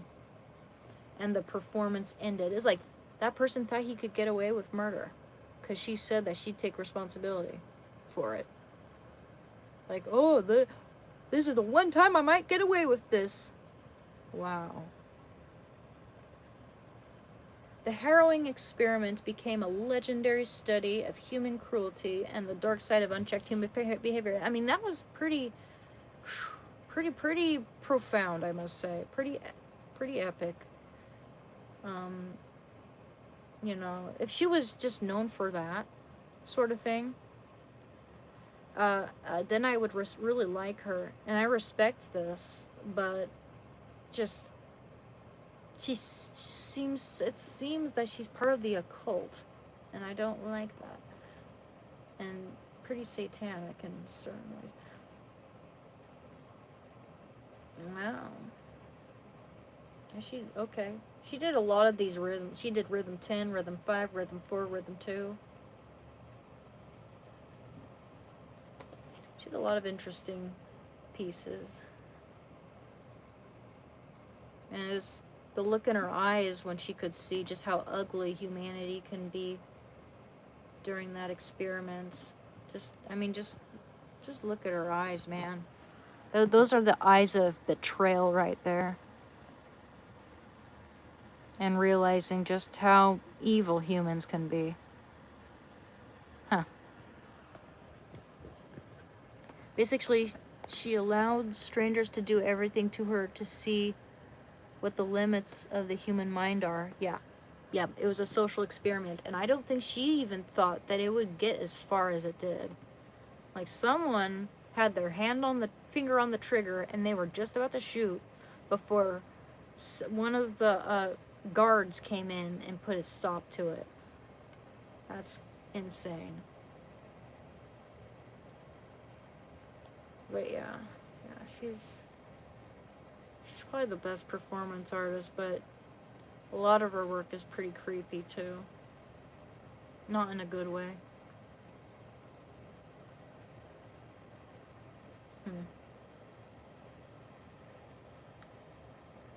But as time passed, the mood changed. Someone moved her body and raised her hands in the air. Another participant used sharp blades to cut her clothes off. What a sicko.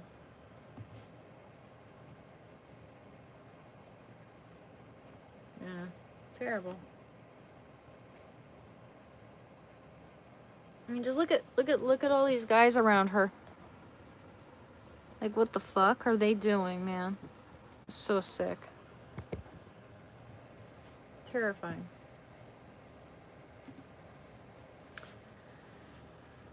What's your thoughts about it? About this experiment?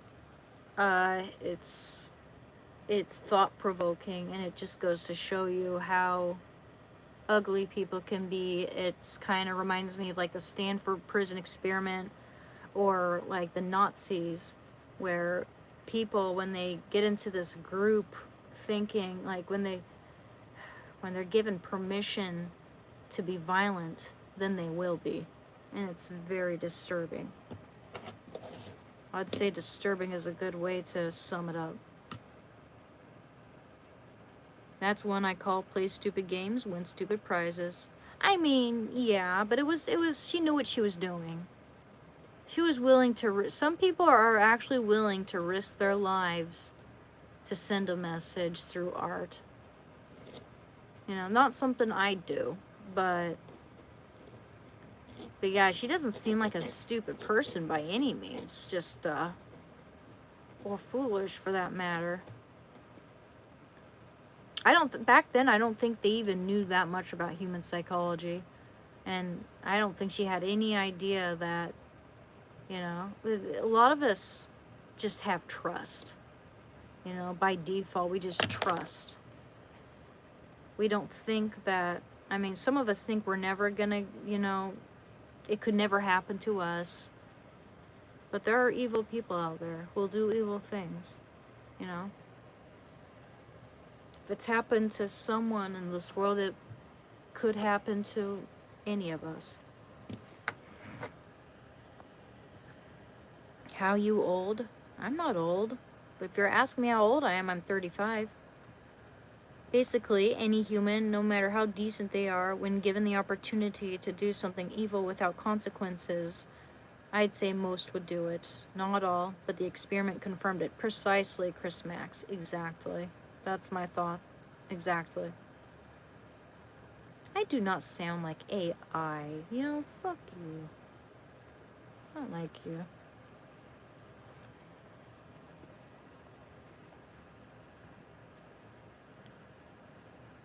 People think everyone's trans. People think everyone's AI. What is the world fucking coming to?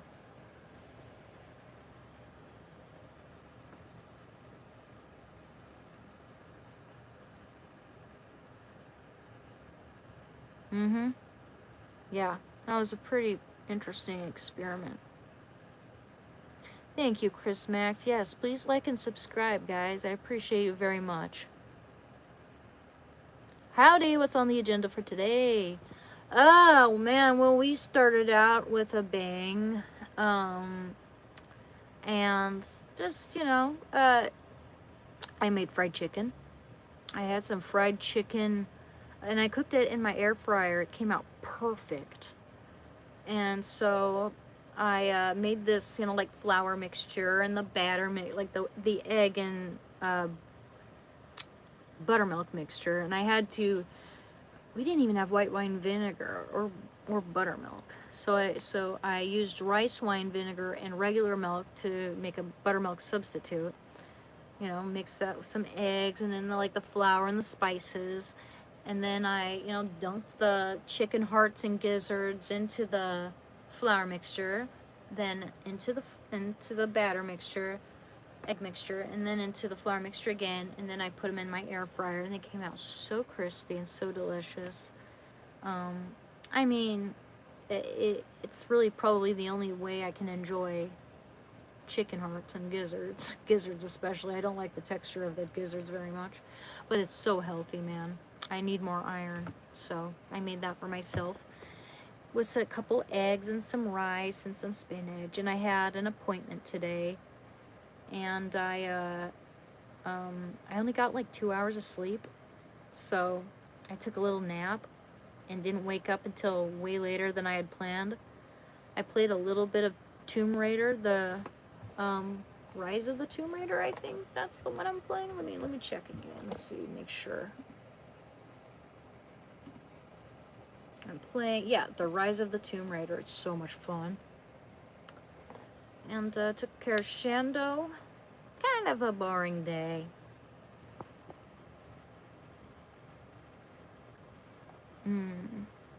Anyway, have a good evening. Be safe. Thank you, Master Hunter. You as well. Thank you, Chris Max.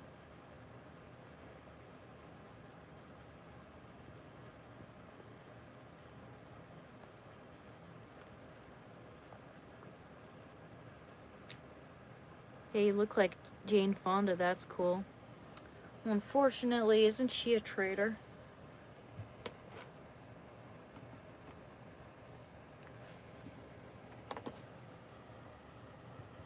Let me look that up. She's got really bad Trump derangement syndrome too. I don't remember what she looks like. Yeah, man. Ugh. But if you're saying I'm pretty, thank you. Yeah. Hanoi Jane. Hanoi Jane. After her controversial 1972 trip to North Vietnam during the Vietnam War. Her visit, which included radio broadcasts criticizing U.S. policy and a famous photograph of her seated on an anti-aircraft gun, caused lasting outrage among American veterans and officials. Yeah, I mean, she's a fucking traitor. She's a big slap in the face to our veterans.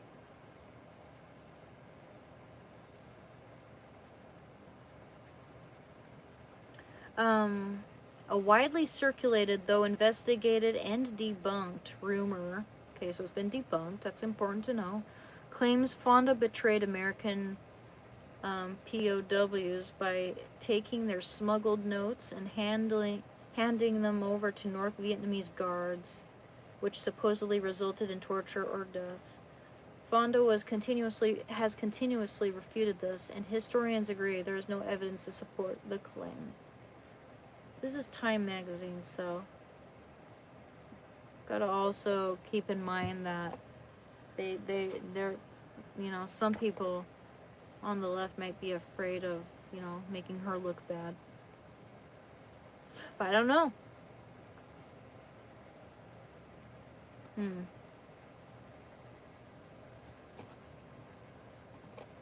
don't know. All I know now is that she has really, really bad Trump derangement syndrome. Let me see. Reddit. Let's go to Reddit.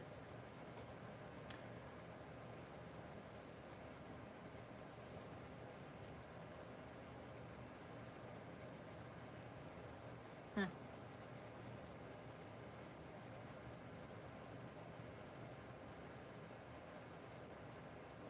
Okay, so this person says, for all the huffing and puffing about Hanoi Jane Fonda and her allegedly treasonous activities during her visit to Vietnam.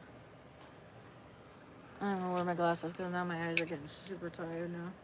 I'm trying to squint, so I don't feel like washing them.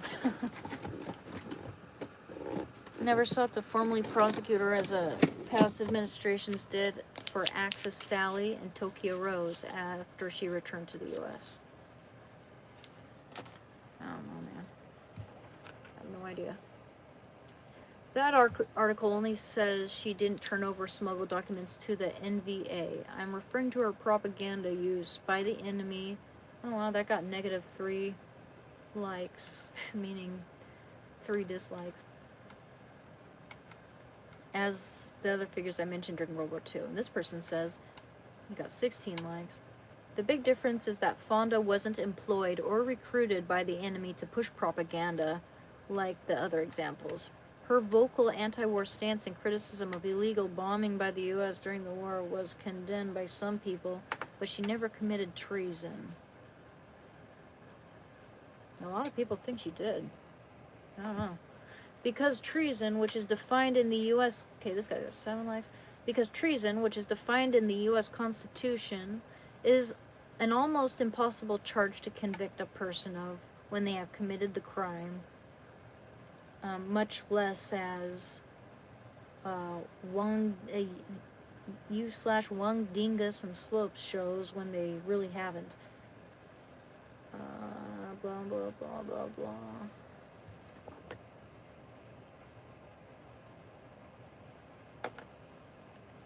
Okay, well, Tokyo Rose was pardoned. Theoretically, it's hard to be prosecuted for something you didn't do. Well, the photo was damning. It does not, and yeah, it was the photo that really made people, you know, kind of jump off the deep end. But I don't know. There's really no way for me to know. Of course, she's gonna deny that now, right? So I don't know, honestly. Wouldn't surprise me, honestly, but who knows? That's one of those things you should say, where you should say allegedly, because there's a lot of, you know, different opinions on whether or not this is actual fact. I don't know where I'd find information to confirm it, and it's so long ago that you probably won't find proof of it. Maybe. I don't know. The U.S. never declared war on Vietnam, is what this person says. Hee hee. Thank you, Chris Max. Enjoy the live stream. Keep it positive and friendly. I appreciate you very much, man. I'm glad I made you my mod. You're doing a great job here. I appreciate it. You'd have to check what the veterans say about it. Exactly, and from what I've heard, I mean, I've heard a couple veterans speak on this, and they don't like her. They do not like her one bit. Vietnam vet talks about Jane Fonda. Here is a 1-minute video. Let's play this.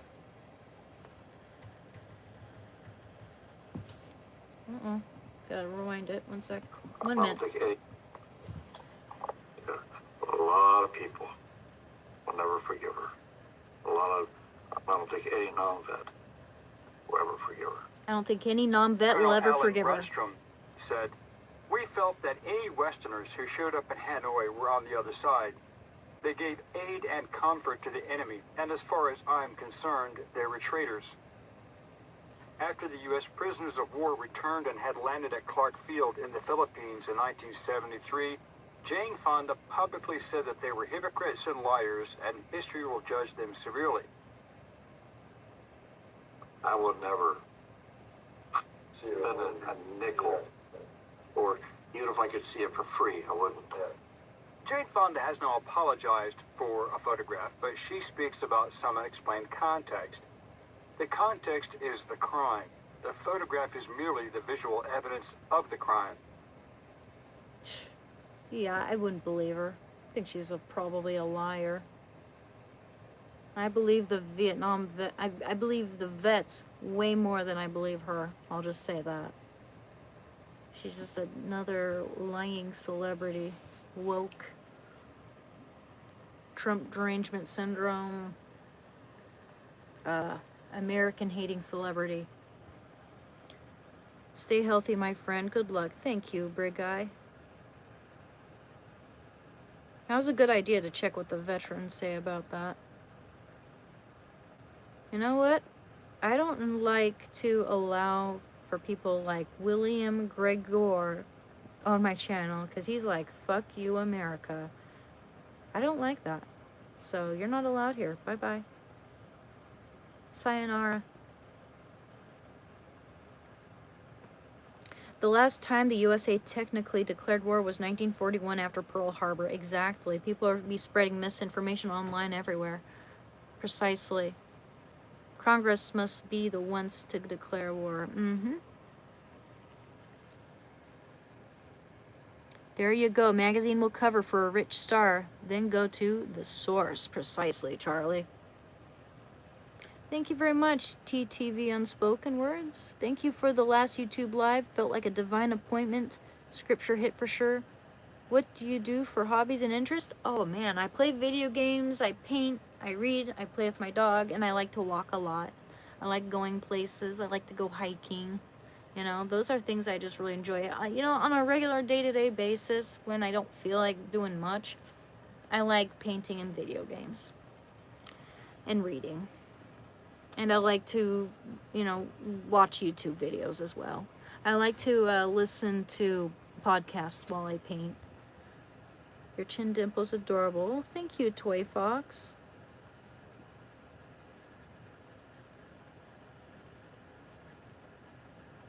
Where am I calling from? I don't know what you're talking about, man. Great eyes, girl. Thank you, D the Who.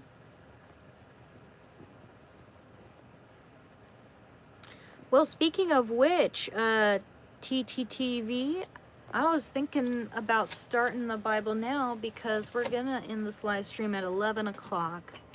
So I'd like to try to get better sleep and maybe come to the live stream just a little bit earlier. I don't mind coming later though. Actually, I kind of like it more. Feel more awake. I think a lot of us are like that. Yeah, since 1979, kind of around the time when their whole culture shifted from women getting to walk around and behave like average citizens to being treated like cattle, and the Sharia law and honor killings and stuff like that became a thing. You know, let me show you guys pictures of what it looked like before all this. It's crazy. It's absolutely crazy. It just goes to show you it used to be, it didn't have to be like this. It doesn't have to be like this. It didn't used to be like this. Let me see. Iran before 1979. Before the revolution. Dude, look at these are photos of women on a beach in Iran before the revolution. Look at that, guys. Living like normal women, enjoying life. They're not allowed to do that anymore. They could get killed for doing stuff like this. Hell, their father will probably kill their daughter for doing this sort of thing. Being at the beach, enjoying themselves. Wow, it's crazy. Here's one. Here's a photo of women in Iran before the revolution. Very classy. You see that? They look just like us. They look just like us. They look, and it looks way more civilized. You know. Motherfucker and a... What the heck? That is just insane in the membrane. Oh, here's a whole bunch of photos. Here's what it looked like before the revolution, guys. Before women were treated like livestock and property. Look at those cute dresses. See, they look so happy. Can you imagine? Can you just a shift? Just how happy they look in those photos? I mean, no, let's look again. Look how happy they look there. Just look how happy they look. Unbelievable. Unbelievable. Oh, thank you, Kulin Patel. Hope you're having a good day. Iran before the regime was modern society, living like civilized citizens, but now they are under the Ayatollah Khomeini oppression. Absolutely. Absolutely, man. You're right. It's disgusting. And modern feminists couldn't give less of a rat's ass about how these women are treated. Acting like men are oppressing us here. It's stupid.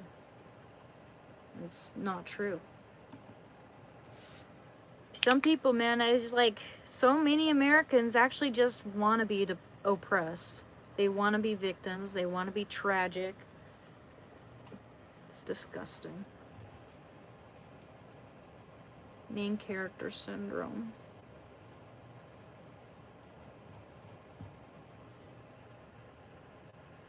There is no oppression. They are treated better than here.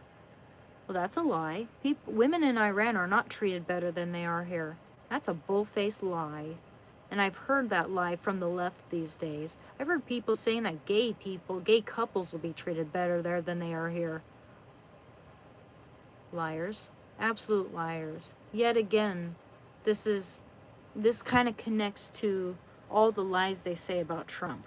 Oh, we're living under such a tyrannical orange man regime now. Oh my gosh, we're all being governed by the Nazis. You know, it's like you're full of it. You want that.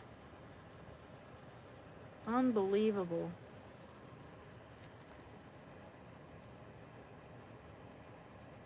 Well, Hitler, Stalin, etc. were all elected to power by talking about socialism. Once in power, they killed all supporters, then closed their grips on any opposition. You know, Trump's the worst president ever. They never tell you why they think that. They never give you a nice breakdown of their reasoning. Never, ever, ever. Stupid.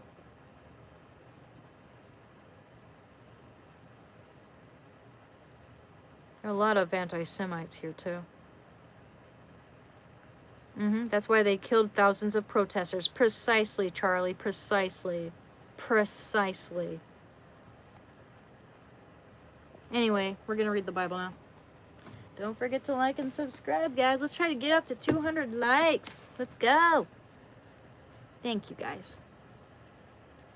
Women aren't allowed to go to school in Iran. There's that, too. There's that, too. And that's considering the way they, just everything else they do to women. That's one of the more mild things that they do, which is crazy. Obama and Biden should be imprisoned. Precisely. Slightly humbled. Precisely, they should be. Same with the Clintons. And Bill Gates.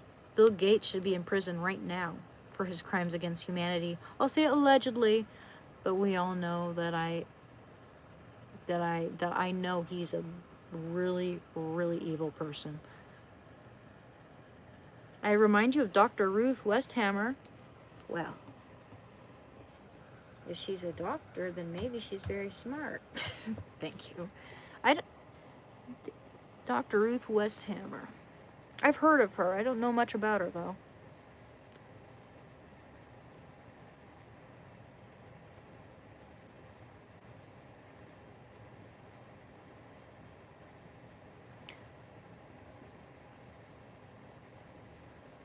You're 13, Ryan.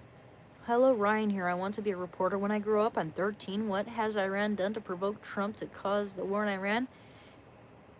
Well, he can't negotiate with them because their leaders act like animals and oppress and kill their own citizens. And Trump has targeted their nuclear weapons. He is depriving them of nuclear weapons because they're all about death to America and death to their own citizens. So he's protecting us and he's protecting them. He did not once target their citizens, not once throughout this whole ordeal. He blew up their nuclear facilities. That was it. Because they're dangerous. Their regime is very dangerous. And they're all about, they're obsessed with death to America. They're full of contempt, hatred, and jealousy for our way of life, for our civilization. We should listen to that Marco Rubio speech. That was really good. That explains a lot there. I'm voting for Marco Rubio instantly. I love Marco Rubio. Let me see if I can find it. We can watch that and then we can read the Bible, okay? Marco Rubio speech.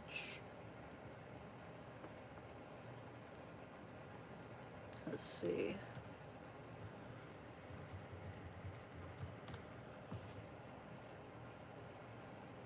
I'm gonna find the right one here. Speaks on political terrorism. Which one? Okay. Let's do this. This is good. In Albion, no matter where you go or what you do, your mouth will accompany you on your journey. Perhaps you'll pick me up. Thank you all. Thank you all for joining us here today. I'm very honored that this distinguished group of people that have traveled from around the world to be a part of this important conversation. We're grateful to you. I also want to thank members of the President's team and cabinet that are here today. Our FBI Director, Kash Patel, who's here with us. Thank you. Our Secretary of Education, Linda McMahon, has joined us as well. You'll hear shortly from Stephen Miller, the President's Deputy Chief of Staff and one of his top advisors on Homeland Security issues as well. And of course, our Secretary of Treasury, Scott Bessent, is here. Oh. But again, I want to thank all of you. I was just looking up Ruth Westhammer. She's a sex therapist. Okay, so no wonder I have no idea who she is. Interesting. And talk show host. Okay. Yeah, she's a little bit before my time. I'll look her up. I'll look into her. She seems like a cool person. Thank you. All of you that are here today. I want to thank the whole team here at the State Department as well for putting Trump's this doing a together. great job. He sure It is. truly is an unprecedented event. Wish he'd on an unprecedented do better with issue, the Epstein files, though. moment, But I should say, everything in our else, history. I mean, there are a few things I could critique, but I think he's doing great with keep making our country safe again, and getting rid of illegal immigrants. I think he's doing great with that for sure. And he's doing great. He's good at negotiating, except that Iran can't negotiate. So let me start by saying that They're dishonest. the most essential duty of the state, They're leaders. the first responsibility, frankly, of any Not the. government. of I'm any not talking about all the is the citizens, protection of all its the people. innocent people who never protection asked to of its live country. like that. This is a Anyway. sacred obligation that should transcend all political and all ideological divisions. It is why, for example, we have militaries. It's why we have intelligence agencies. It's why counterterrorism bureaus exist, why police forces exist. Keeping our people safe is the reason why every country represented here has all of these things. We are all very well acquainted, as of now, of course by now, with what has been described as traditional terrorist threats. For 25 years, the term counterterrorism, at least in the West, has meant first and foremost the fight against radical Islamist extremism. And there's a very poignant reason for that. On the 11th of September, in the year of 2001, 19 men murdered 3,000 people here in my country. Then that same enemy struck Europe, murdering nearly 200 commuters aboard trains in Madrid in 2004, and 52 more aboard London buses and the underground in the following year. Death to the West. That's what their regime is all about. And by the way, Jason Bender, Bill Gates, I think he's evil. Okay? I'd be very, very concerned for you if he became your president. Or our president, I mean. Wow. Anyway, you can have your opinion. Of Western counterterrorism was rebuilt from the studs around the singular traumatic event. That made sense at the time. Our job was to keep our people safe, and the realm of terrorism, the specter of global jihad, was the premier threat to their safety. And so we went to work, and we assembled a global coalition, working with many of the friends that are represented here in this room today, and we destroyed the ISIS caliphate. We killed al-Baghdadi and al-Zahari and bin Laden, and we built intelligence and law enforcement systems capable of anticipating and stopping attacks before the public even hears about them. What do I stream about, Dagwood? I like that comic strip, by the way. I stream about recovery and addiction and art and video games, and talk about politics. I talk about religion. I read the Bible at the end of my stream. I'm a multitude of things, but for the most part, we talk about recovery and cultivating better habits. And I know I vape, but I talk about my heroin addiction and how I overcame that. And I try to remind people that we do recover. You gotta want it. Where there's a will, there's a way, they say.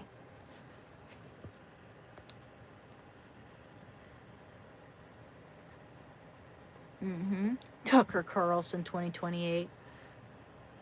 Well, I don't think I could actually be the president.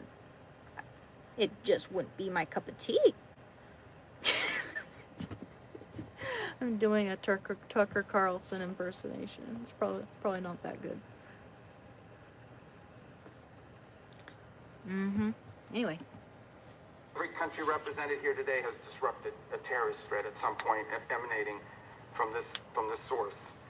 Jihadist attacks and plots in the United States are down by 2/3 since ISIS's peak. the number of people killed by jihadist terrorism in Europe dropped by roughly 97% from the year 2015 to the year 2024. In other words, to a very great extent, our counterterrorism strategy has worked. Why did Democrats sit on the files before releasing them for a decade? Because a lot of them aren't just mentioned in the files. They're mentioned hundreds of times. A lot of Democratic leaders like the Clintons, etc., etc., etc. There are a lot of Democrats and celebrities who are also Democrats who are in those files. And also, when you look at the files and you see Trump mentioned in them, it's because he was trying to expose them, and they were communing amongst themselves about how they had blackmailed Trump. They're trying to blackmail him. You know, Trump, all these Democrats, all they can say about Trump, they say he's in the files, he's a PDF file because he's in the files. Are you going to tell me why he's in the files? Are you going to tell me what they said about him in the files? Are you going to tell me, you know, I mean, they don't mention any explicits, no information delving deeper, nothing. Just, he's in the files! And then I tell them exactly what is in the files, and they don't listen. Stupid. All they care about is bringing down Trump. They don't care if he's innocent or not. The threat has not disappeared, of course. It will continue to exist, particularly so long as we tolerate immigration systems that imports these threats directly into our respective homelands. But this threat has been severely diminished. The world looks very different today because of it. For far too long, however, our counterterrorism doctrine has had a blind spot. A blind spot when it comes to extremist violence from the political left. Even today, the very idea that far-left terrorism could be a serious threat is treated as a right-wing fever dream. Thank you, Justin. Or worse, thank you, guys. as a dangerous fascist conspiracy. It's treated this way by many in the press, by many in academia and our universities, and by many of our legacy institutions. You will no doubt see the dogma rear its head in the coverage of this very conference. In spite of the clear and the undeniable reality, in spite of the objective numbers and statistics, in spite of the fact that in this room That's what's today, up, Chris Max. there are representatives from Marco across Rubio, the political 2028. spectrum. We will hear this kind of Shando organized violence jumped and in terror the will be dismissed. bears. It will be dismissed as a partisan fiction. A whole industry grew up in our countries around the study of extremism. We have think tanks, and fellowships, and journals, and consultancies with the unspoken understanding among them that the only kind of political violence that was a true threat to our system, that only one kind of political violence was a true threat to the system. Now you're A lost. bomb planted by a neo-Nazi group was a nefarious and murderous act of evil. It is. A bomb planted by a Oopsie. Marxist revolutionary. Sorry. Well, that's My just bad. merely a tragic excess of idealism. Perhaps its means were misplaced or overzealous, but its ends were virtuous and just. That's the implication of how they treated. For years, this extraordinary ideological prejudice was embedded in the way we talked about political violence and extremism. It was repeated again and again until it was accepted as the neutral and objective baseline. So entrenched in the mainstream conventional wisdom that it came to be regarded as an apolitical fact. It is the reason why, here in my country, so many people in positions of power have repeatedly dismissed acts of violence and even terrorism as legitimate forms of political expression, so long as they served a left-wing cause. It is why during those so-called George Floyd riots in the summer of 2020, as criminals and extremists burned and looted their way. Oops. They didn't just burn and loot their way. They burned and looted black-owned businesses. Fucking dumb shit.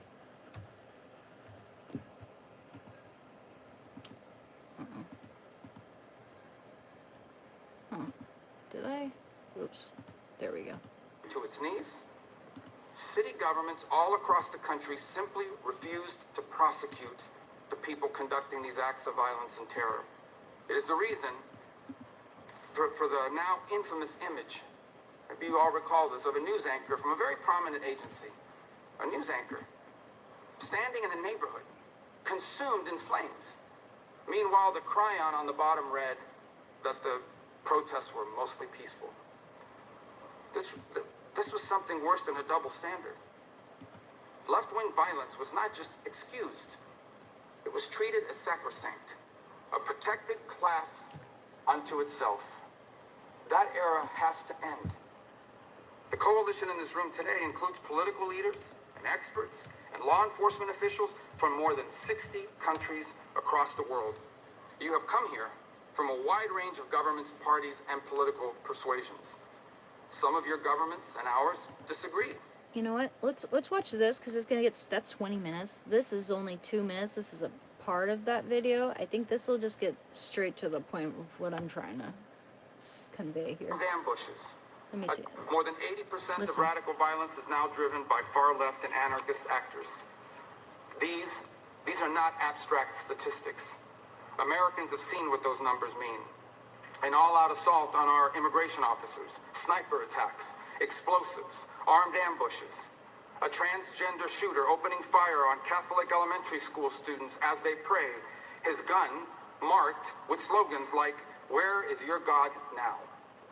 A healthcare executive executed in cold blood in the streets. Multiple assassination attempts on a sitting president. And the murder of the greatest conservative activist of a generation. A man who happened to also be a husband and the father of 2 young children, shot and killed while speaking to a crowd of students. This is a distinctive and unique evil. It has always been driven by a hatred, above all else, a hatred for civilization itself. It is a revolt of the worst against the best, a revolt of the weak and the cowardly against the strong and the good. It is perpetrated by those who cannot build, who cannot create, who cannot achieve great things, and take their revenge upon the world for their own inadequacy by seeking to destroy those who can. This is what radical leftism is. It may wear various different slogans and ideologies across place and time. They can call themselves anti-capitalist or anti-imperialist or communist or anarchist or Marxist, but the fundamental character is always the same. It's always the same. It is a poisonous resentment cloaked in the language of equality and justice, and liberation, an overwhelming need to tear down what greater men have built, to wreck what is beautiful and what is right on behalf of people who are only filled with ugliness and have nothing else to offer the world. Through violence and through terror, they once again seek to impose their ugliness on all of us. Absolutely. That's precisely what I wanted to show you. I'm glad I found it. Because I'd watch it again. That's so good. It answers all these questions. It refutes all the misinformation that the group causing all the violence, which is not true, all lies. But the proof is in the pudding, and we see so much violence and corruption on the left. All they care about is bringing down Trump. That's all they care about. They don't care about anything else now. They don't care about class issues. They don't care that the middle class is disappearing. They don't care about any of that. They only care about bringing down Trump. They don't care about the Epstein files. They don't care about the Epstein files at all. They don't care about the victims. They don't care about women being raped. Otherwise, they'd care about illegal immigrants gang raping women. They don't care about that one bit. All they care about they only care about the Epstein files as far as it can implicate Trump. That's all they care about. And now they're standing with terrorists. Great. Wow. Glad I woke up. Crazy. Anyway.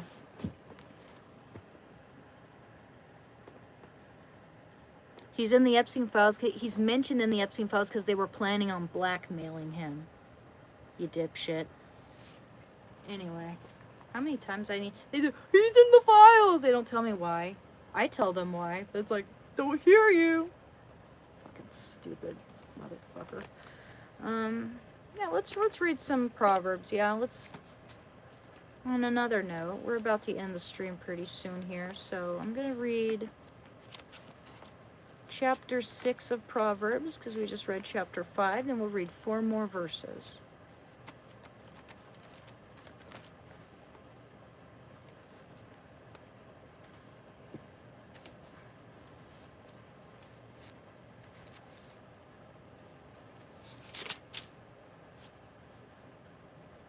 Three, 4. Turn on this light here. Actually, we'll put you back over here. There we go. Now I can see. All right.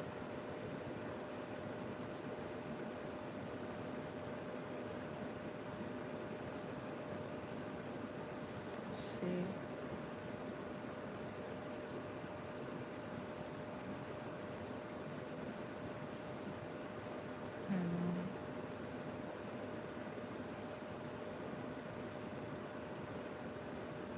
Let's see.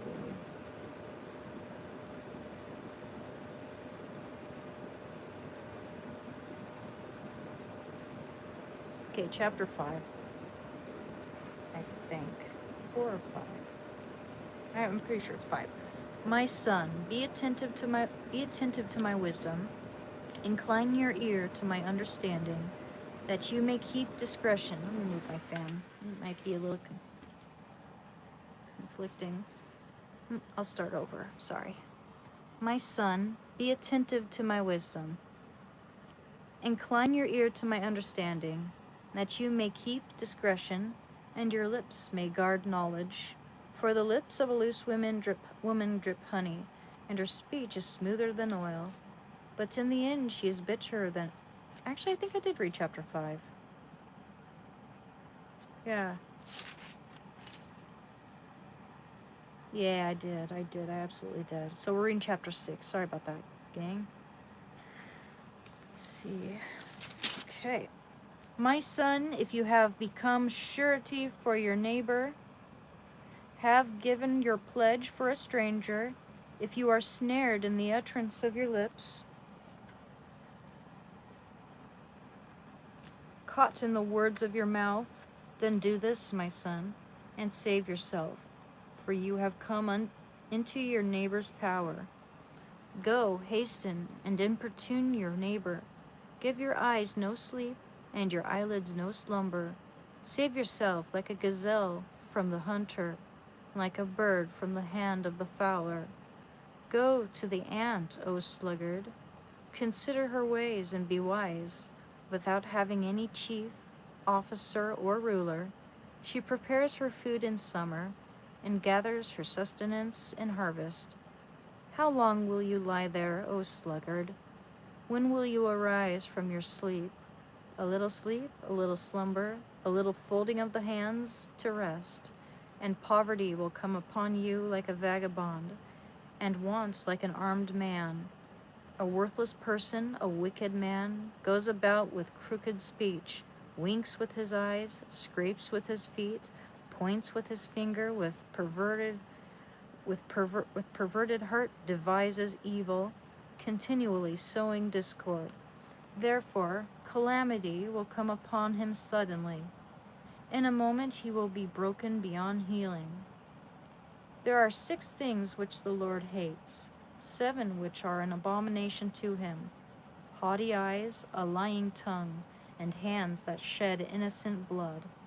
A heart that devises wicked plans, feet that make haste to run to evil, a false witness who breathes out lies, and a man who sows discord among brothers. My son, keep your father's commandment, and forsake not your mother's teaching. Bind them upon your heart always. Tie them about your neck. When you walk, they will lead you. When you lie down, they will watch over you. And when you awake, they will talk with you. For the commandment is a lamp, and the teaching a light, and the reproofs of discipline are the way of life. To preserve you from the evil woman, from the smooth tongue of the adventuress. Do not desire her beauty in your heart, and do not let her capture you with her eyelashes. I did read this last night, but we'll read it again. For a harlot may be hired for a loaf of bread, but an adulteress stalks a man's very life. Can a man carry fire in his bosom and his clothes not be burned? Or can one walk upon hot coals and his feet not be scorched? So is he who goes in to his neighbor's wife. None who touches her will go unpunished. Do not men despise a thief if he steals to satisfy his appetite when he is hungry? And if he is caught, he will pay sevenfold. He will give all the goods of the house. He who commits adultery has no sense. He who does it destroys himself. Wounds and dishonor he will get, and his disgrace will not be wiped away. For jealousy makes a man furious, and he will not spare when he takes revenge. He will accept no compensation, nor be appeased, though you multiply gifts.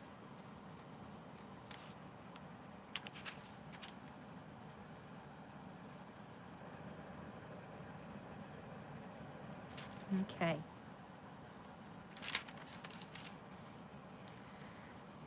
How about 4 more?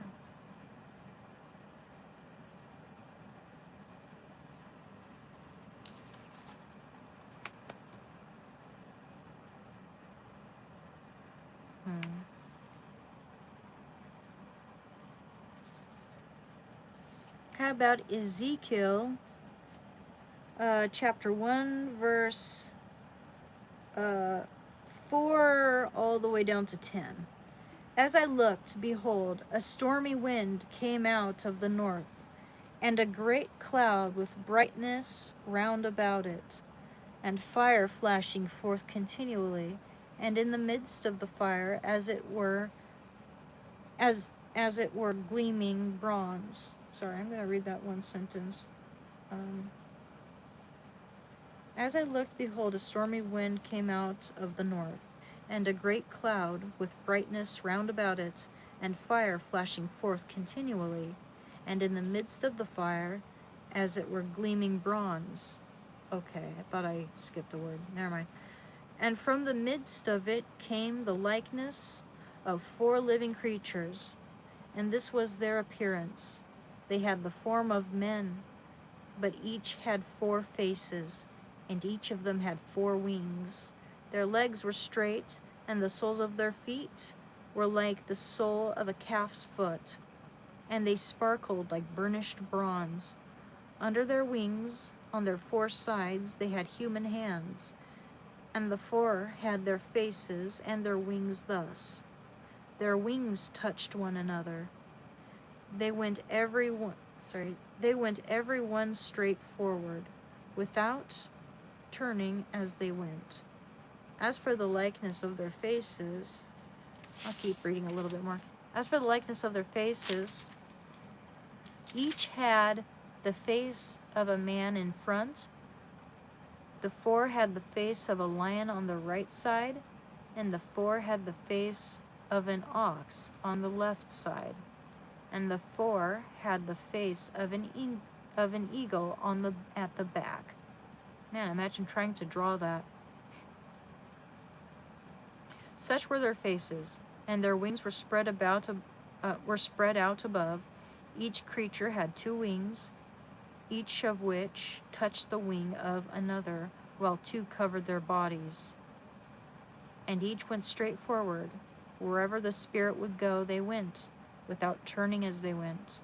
In the midst of the living creatures, there was something that looked like burning coals of fire, like torches moving to and fro among the living creatures. And the fire was bright, and out of the fire went forth lightning, and the living creatures darted to and fro like a flash of lightning. Wow, scary. Thank you, Chris Max. Yes, please like and subscribe, guys. Much appreciated. Thank you. This is one of my favorite verses here. I'll read this one. Luke, and it's very applicable for, for me and people who are struggling with addiction. I think this will resonate with a lot of people. Luke chapter 12, verse 22, all the way down to 35. And he said to his disciples, "Therefore I tell you, do not be anxious about your life, what you shall eat, nor about your body, what you shall put on. For life is more than food, and the body more than clothing. Consider the ravens. They neither sow nor reap. They have neither storehouse nor barn, and yet God feeds them. Of how much more value are you than the birds? And which of you, by being anxious, can add a cubit to his span of life? If then you are not able to do as small a thing as that, why are you anxious about the rest? Consider the lilies, how they grow. They neither toil nor spin. Yet I tell you, even Solomon in all of his glory was not arrayed like one of these. But if God so clothes the grass which is alive in the field today, and tomorrow is thrown into the oven, how much more will he clothe you, O men of little faith? And do not seek what you are to eat and what you are to drink, nor be of anxious mind. For all the nations of the world seek these things, and your Father knows that you need them. Instead, seek his kingdom, and these things shall be yours as well. Fear not, little flock, for it is your Father's good pleasure to give you the kingdom. Sell your possessions and give alms. Provide yourselves with purses that do not grow old, with a treasure in the heavens that does not fail, where no thief approaches and no moth destroys. For where your treasure is, there will your heart be also." Amen, man. I think that might actually be my favorite. I read that one pretty often. Love it. Okay, two more.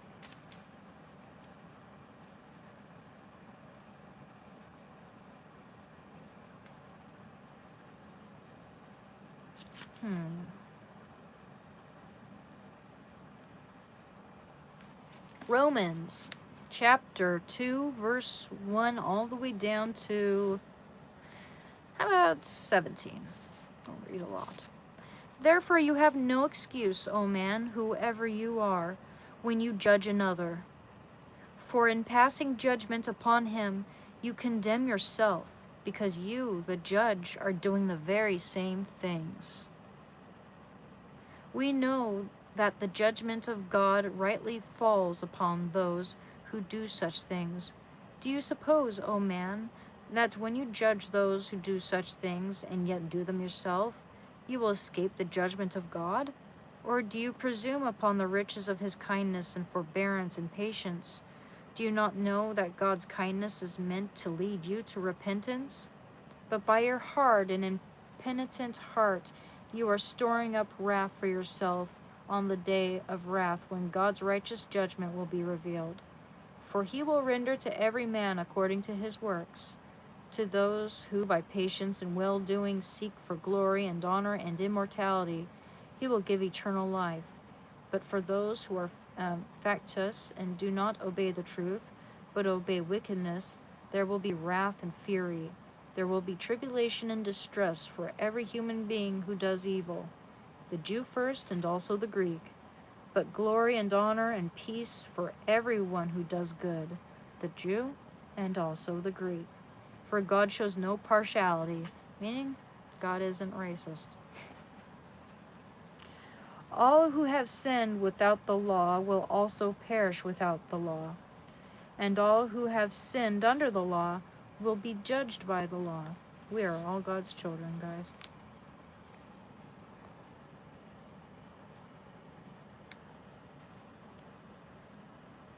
"For it is not the hearers of the law who are righteous before God, but the doers of the law who will be justified. When Gentiles who have not the law do by nature what the law requires, they are a law to themselves, even though they do not have the law. They show that what the law requires is written on their hearts, while their conscience also bears witness, and their conflicting thoughts accuse or perhaps excuse them. On that day when, according to my gospel, God judges the secrets of men by Christ Jesus.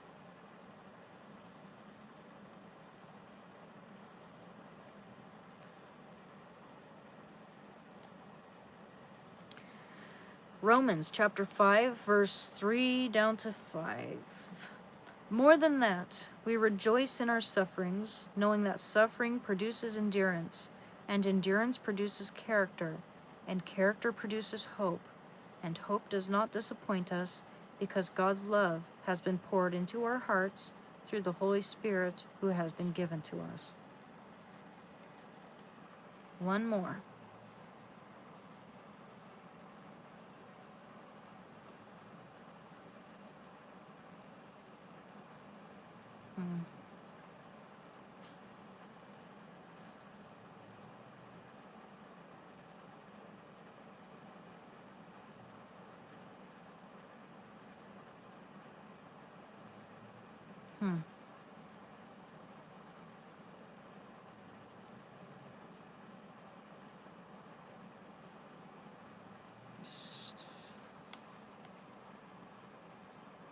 Let's see. Okay, one more. Let's see.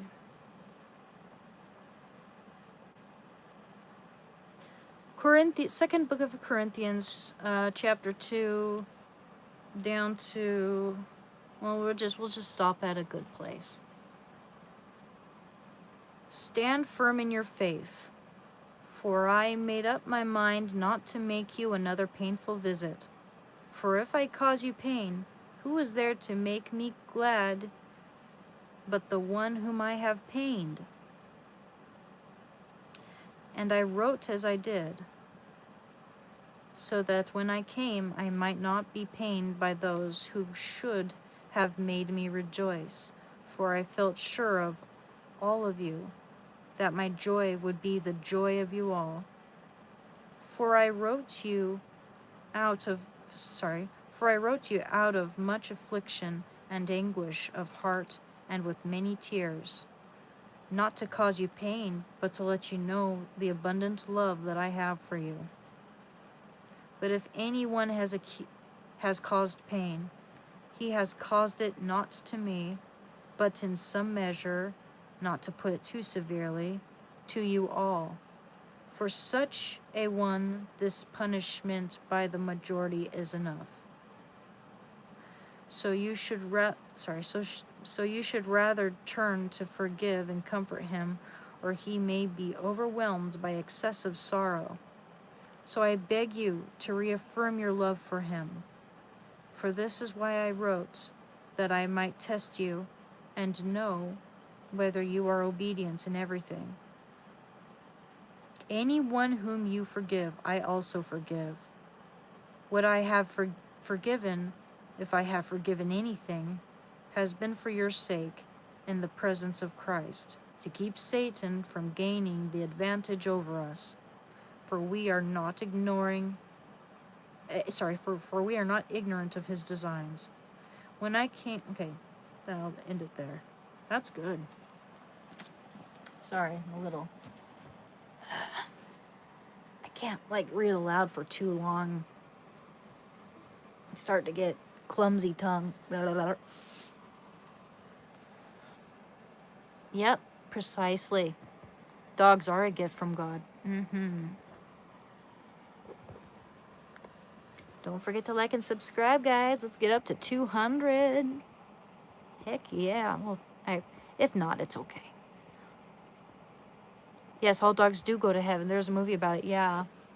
And Burt Reynolds is the voice actor for Charlie, the German Shepherd.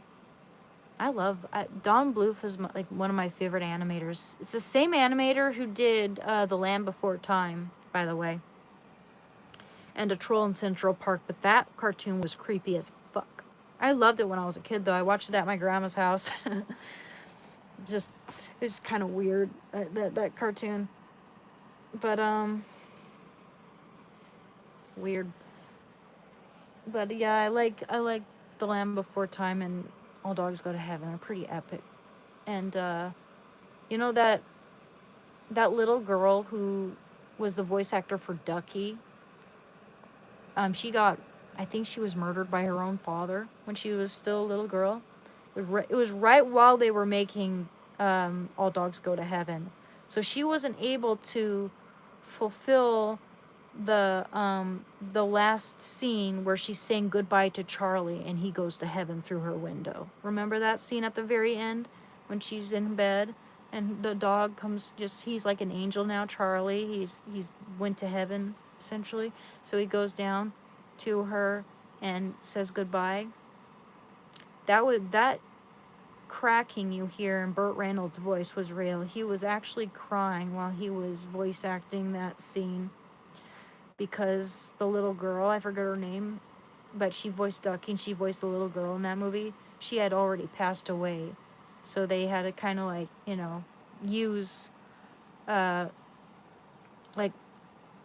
leftover pieces from her other work to create a new scene without her. You want me to read? Oh, someone had a recommendation. John chapter 15, verse 18? Okay, one more then. One more. John chapter 15, verse 18. I'll take a recommendation. 15, 18.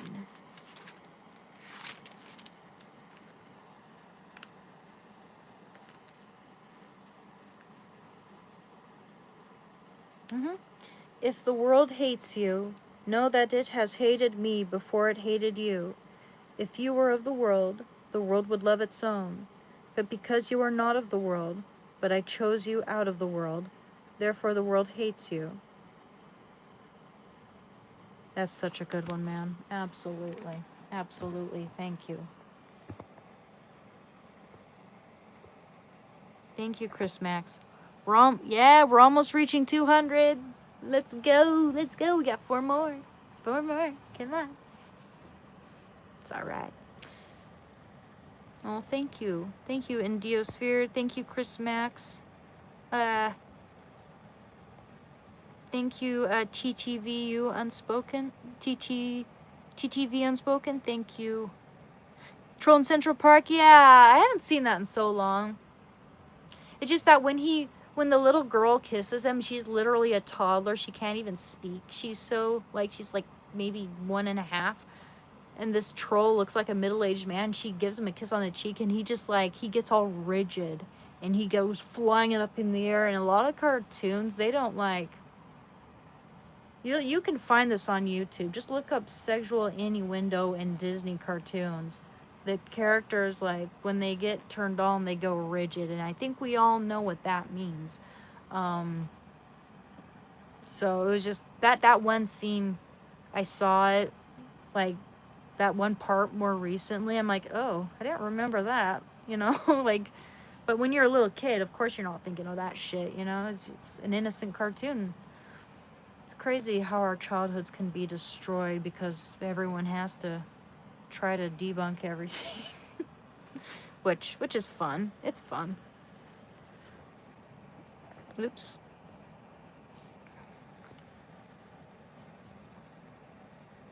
Yeah, All Dogs Go to Heaven has a very sad story of the girl actor child. Absolutely. Yeah, I can't watch that scene without crying, man. It's a cartoon, I know, but like it's real. It's actually real. And Burt Reynolds' voice there, he's actually crying while saying goodbye. And not only is he saying goodbye, he is truly saying goodbye to that little girl who was murdered. He's saying goodbye to her right there in the cartoon. And he means it. It's so heartbreaking. It really is. Thank you for all the Thank you for the rings. You're most welcome, Charlie. And thank you for coming to my channel. And thank you, Ambient Sonar. Hey. Thank you, Pigeon FPS. Thank you very much. Thank you. Thank you to. Thank you. Very grateful. And also, guys, if you guys had any questions and I didn't manage to answer them, my apologies. It's not that I'm ignoring you. It's hard to keep up sometimes. I think dogs go to heaven. I want to believe that. It's hard to imagine our dogs not going to heaven for some reason.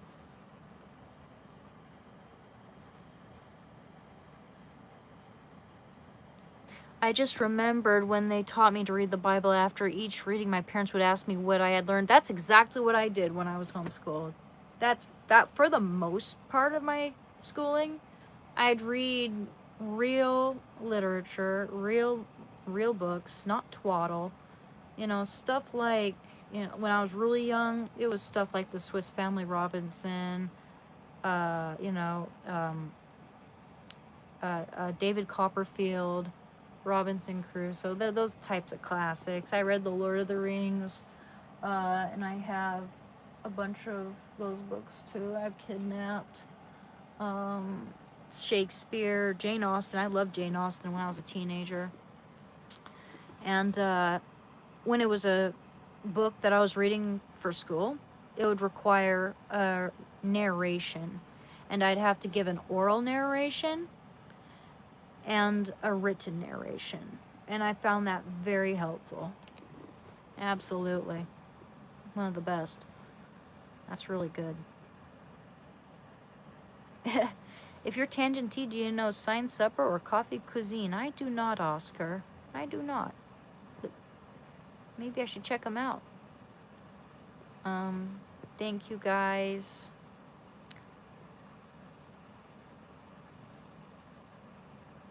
Thank you, the G bloke. Just trying to, get past all these trolls here. Please make some pizza rolls. Amen. That sounds good. Thank you, Shabula Boopy.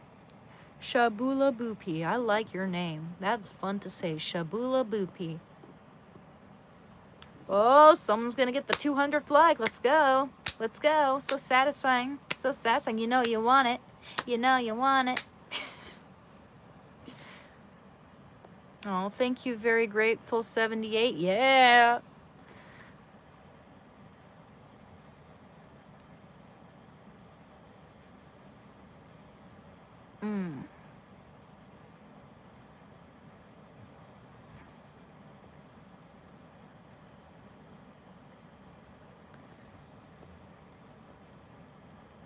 Huh.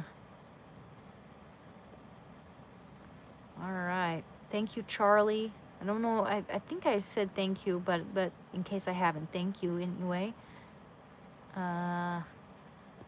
Thank you, the real. Oh, and I know he left, but thank you, Uncle Art.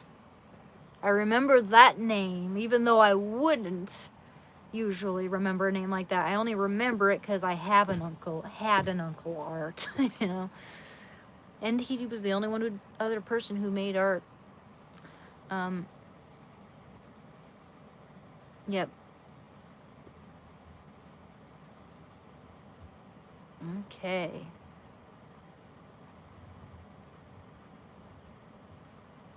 Thank you, Sephiroth. Oh, is that the last boss of Final Fantasy VII, dude? Is that what your name is?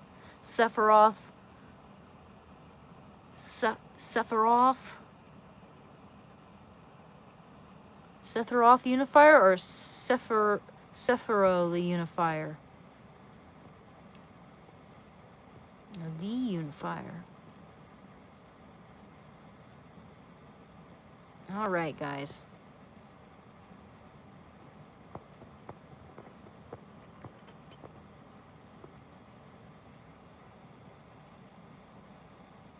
Can I fight? Fight. I'd probably lose, but I got some muscles. We've reached the goal today. We have indeed. Thank you very much. And I'll hi the the High Table Gamer. I hope you're doing good tonight. Sorry, we are ending the stream now, though. A little bit late to the table.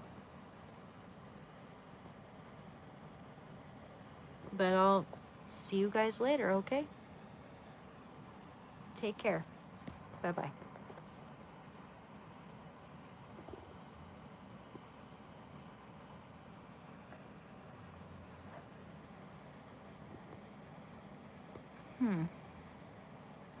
Why?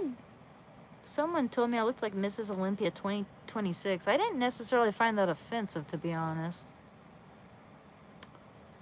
I don't know. Maybe they meant something mean by it.